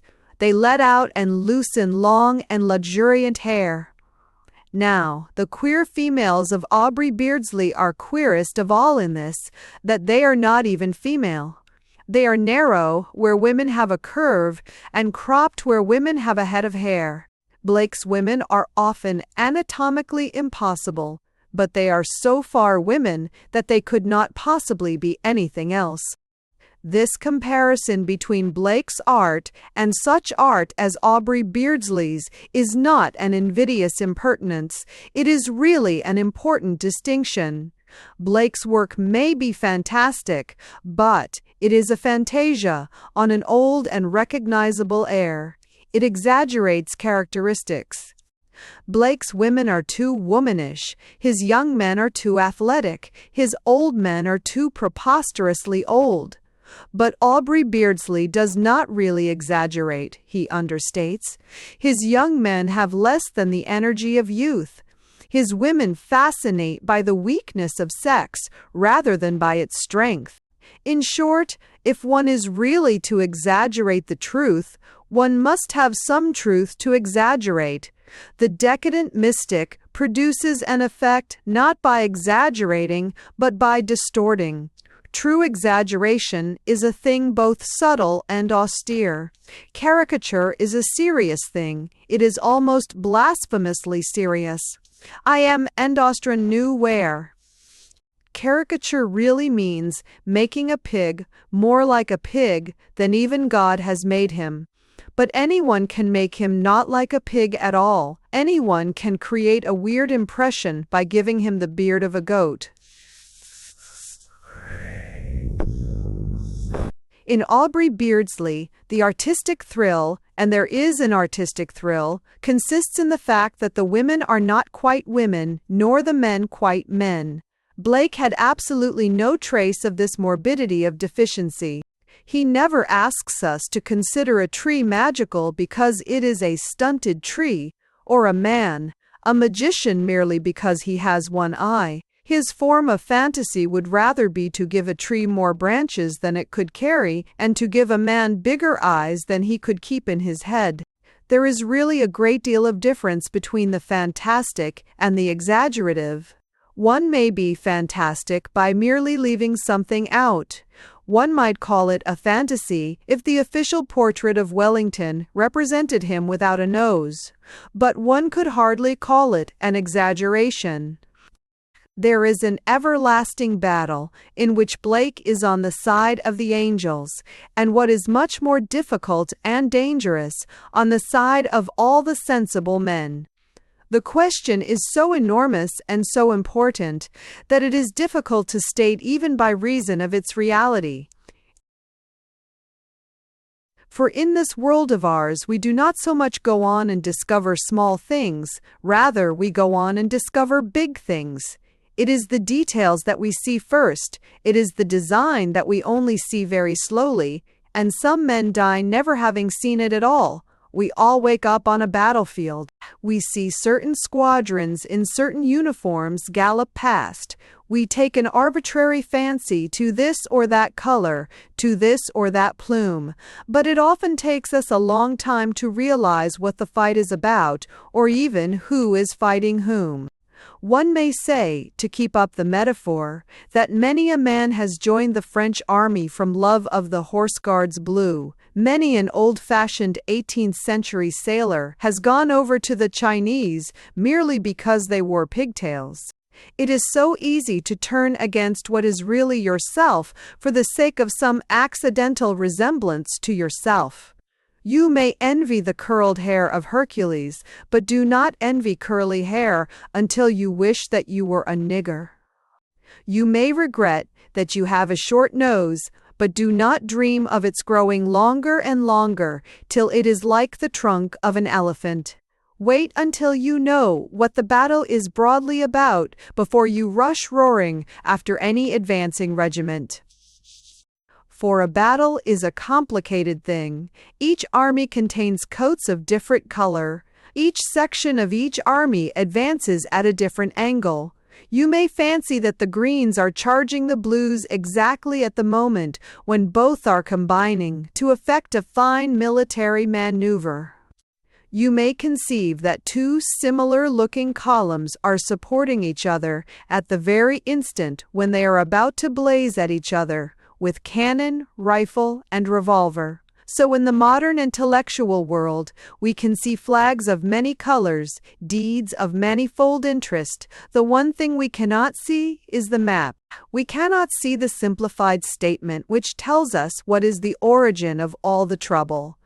How shall we manage to state in an obvious and alphabetical manner the ultimate query, the primordial pivot on which the whole modern problem turns? It cannot be done in long rationalistic words. They convey by their very sound the suggestion of something subtle. One must try to think of something in the way of a plain street metaphor, or an obvious analogy. For the thing is not too hard for human speech, it is actually too obvious for human speech. The fundamental fight in which, despite all this heat and headlong misunderstanding, William Blake is on the right side, is one which would require a book about the battle and not about William Blake. By an accident at once convenient and deceptive, it can largely be described as geographical as well as philosophical. It is crudely true that there are two types of mysticism, that of Christendom and that of Orientalism. Now this scheme of East and West is inadequate, but it does happen to fit in with the working facts. For the odd thing is this: not only are most of the merely modern movements of idealism Oriental, but their Orientalism is all that they have in common. They all come together, and yet their only apparent point of union is that they all come from the East.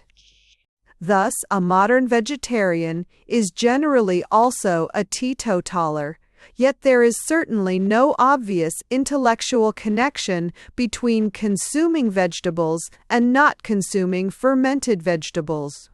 A drunkard, when lifted laboriously out of the gutter, might well be heard huskily to plead that he had fallen there through excessive devotion to a vegetable diet. On the other hand, a man might well be a practiced and polished cannibal and still be a strict teetotaler. A subtle parallelism might doubtless be found, but the only quite obvious parallelism is that vegetarianism is Buddhist and teetotalism is Mohammedan. In the same way, it is the cold truth that there is no kind of logical connection between being an agnostic and being a socialist.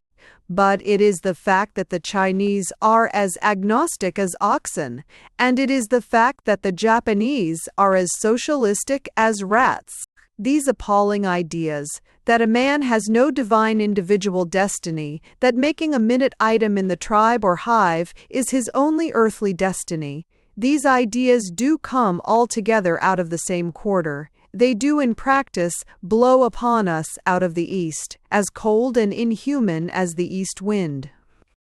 Nevertheless, I do not accept this dull definition by locality. I think it is a spirit in Asia, and even a spirit that can be named. It is approximately described as an insane simplicity. In all these cases, we find people attempting to perfect a thing solely by simplification, by obliterating special features. This cosmos is full of wingless birds, of hornless cattle, of hairless women, and colorless wine, all fading into a formless background. There is a Christian simplicity, of course, opposed to this pessimist simplicity. Both the Western and Eastern mystic may be called children, but the Eastern child treads the sand castle back into sand and enjoys seeing the silver snowman melt back into muddy water. This return to chaos and a comfortless simplicity is the only intelligent meaning of the words reaction and reactionary. In this sense, much of modern science is reaction, and most modern scientists are reactionaries. But where this reversion to the void can be seen most clearly is in all the semi-Oriental sects to which I have referred. Teetotalism is a simplification. Its objection to beer is not really that beer makes a man like a beast. On the contrary, its real objection is that beer most unmistakably separates a man from a beast. Vegetarianism is a simplification. The herb-eating Hindu saint does not really dislike the carnivorous habit because it destroys an animal. Rather, he dislikes it because it creates an animal, renews the special aims and appetites of the separate animal, man. Agnosticism, the ancient creed of Confucius, is a simplification. It is a shutting out of all the shadowy splendors and terrors, an Arcadian exclusiveness. Why number tel bodvers, why prodbot, why bod bon, unity, in creed. Japanese patriotism, the blind collectivism of the tribe, is a simplification. It is an attempt to turn our turbulent and varied humanity into one enormous animal, with 20 million legs, but only one head. There is an utterly opposite kind of simplicity that springs from joy, but this kind of simplicity certainly is rooted in despair. Now, for practical purposes, there is an antagonistic order of mysticism, that which celebrates personality, positive variety, and special emphasis. Just as in broad fact, the mystery of dissolution is emphasized and typified in the East, so in practice, the mystery of concentration and identity is manifest in the historic churches of Christendom. Even the foes of Christianity would readily agree that Christianity is personal, in the sense that a vulgar joke is personal, that is corporeal, vivid, perhaps ugly. This being so, it has been broadly true that any mystic who broke with the Christian tradition tended to drift towards the Eastern and pessimist tradition. In the Albigensian and other heresies, the East crawled in with its serpentine combination of glitter and abasement, of pessimism and pleasure. Every dreamer who strayed outside the Christian order strayed towards the Hindu order, and every such dreamer found his dream turning to a nightmare. If a man wandered far from Christ, he was drawn into the orbit of Buddha, the other great magnet of mankind, the negative magnet. The thing is true down to the latest and the most lovable visionaries of our own time. If they do not climb up into Christendom, they slide down into Tibet. The greatest poet now writing in the English language, and it is surely unnecessary to say that I mean Mr. Yeats, has written a whole play round the statement, "Where there is nothing, there is God."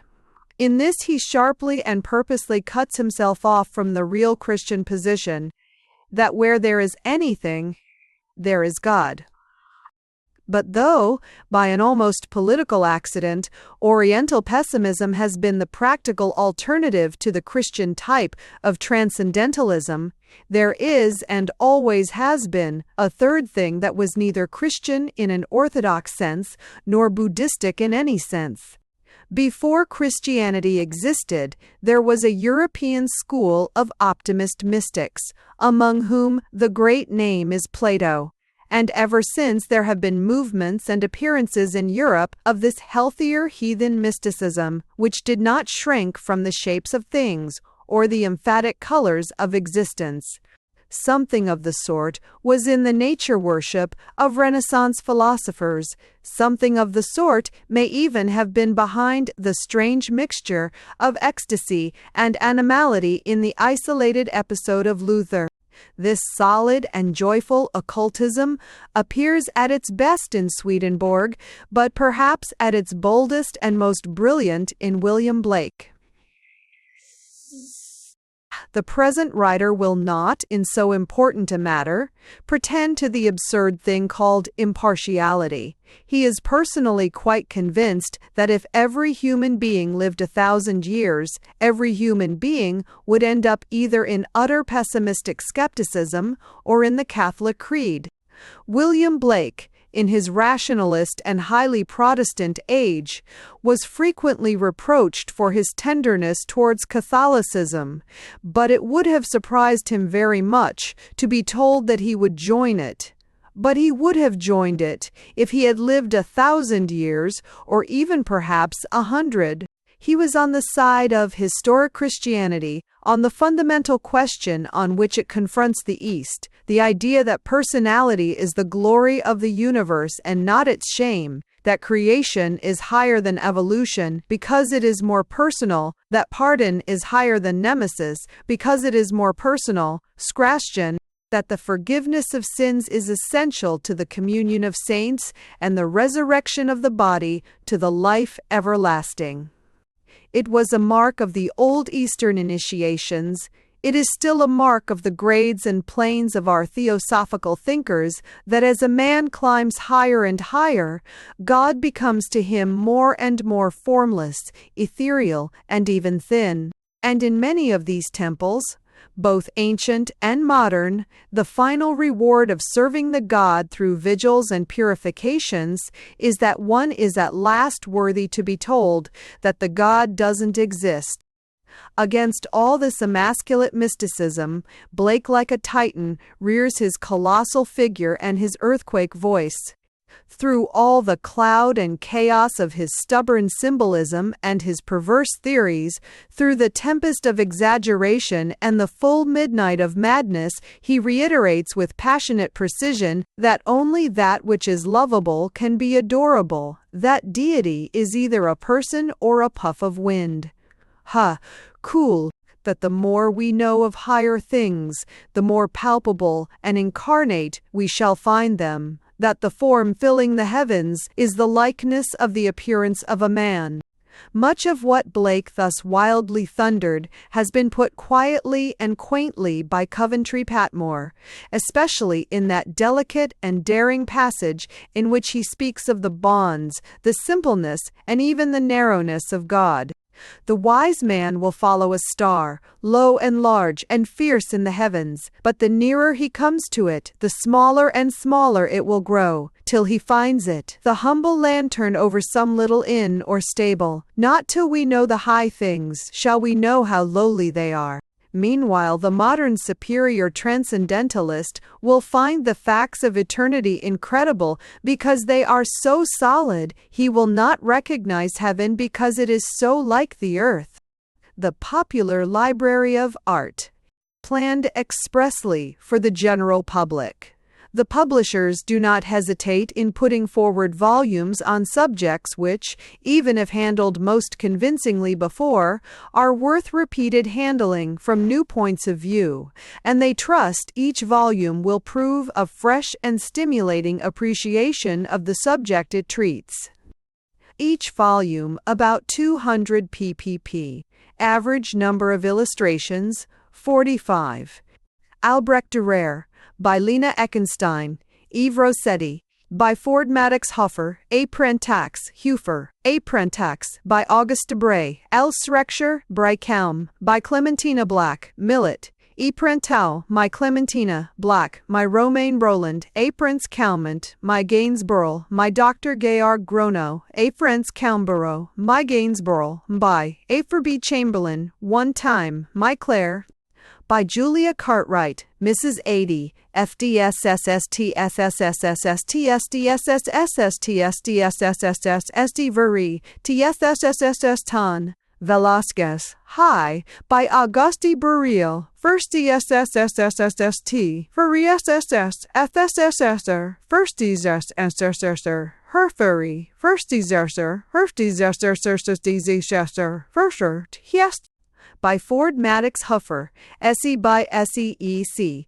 Prutschenk, by W. H. Chesson, Whistler, C. by Bernhard Stickert, 4. By G. K. Chesterton, 4. Fee, Tuv, 4. 4. By Edward Garnett.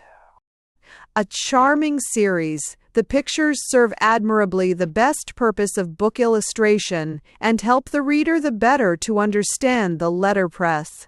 Instructive and attractive, they deserve to be widely popular. Higher and rest and voices a better. Of all the little libraries of art brought out at popular prices, this promises to be the best. The illustrations are extremely well chosen. The printing throughout is exceptional, and the binding is simple and appropriate.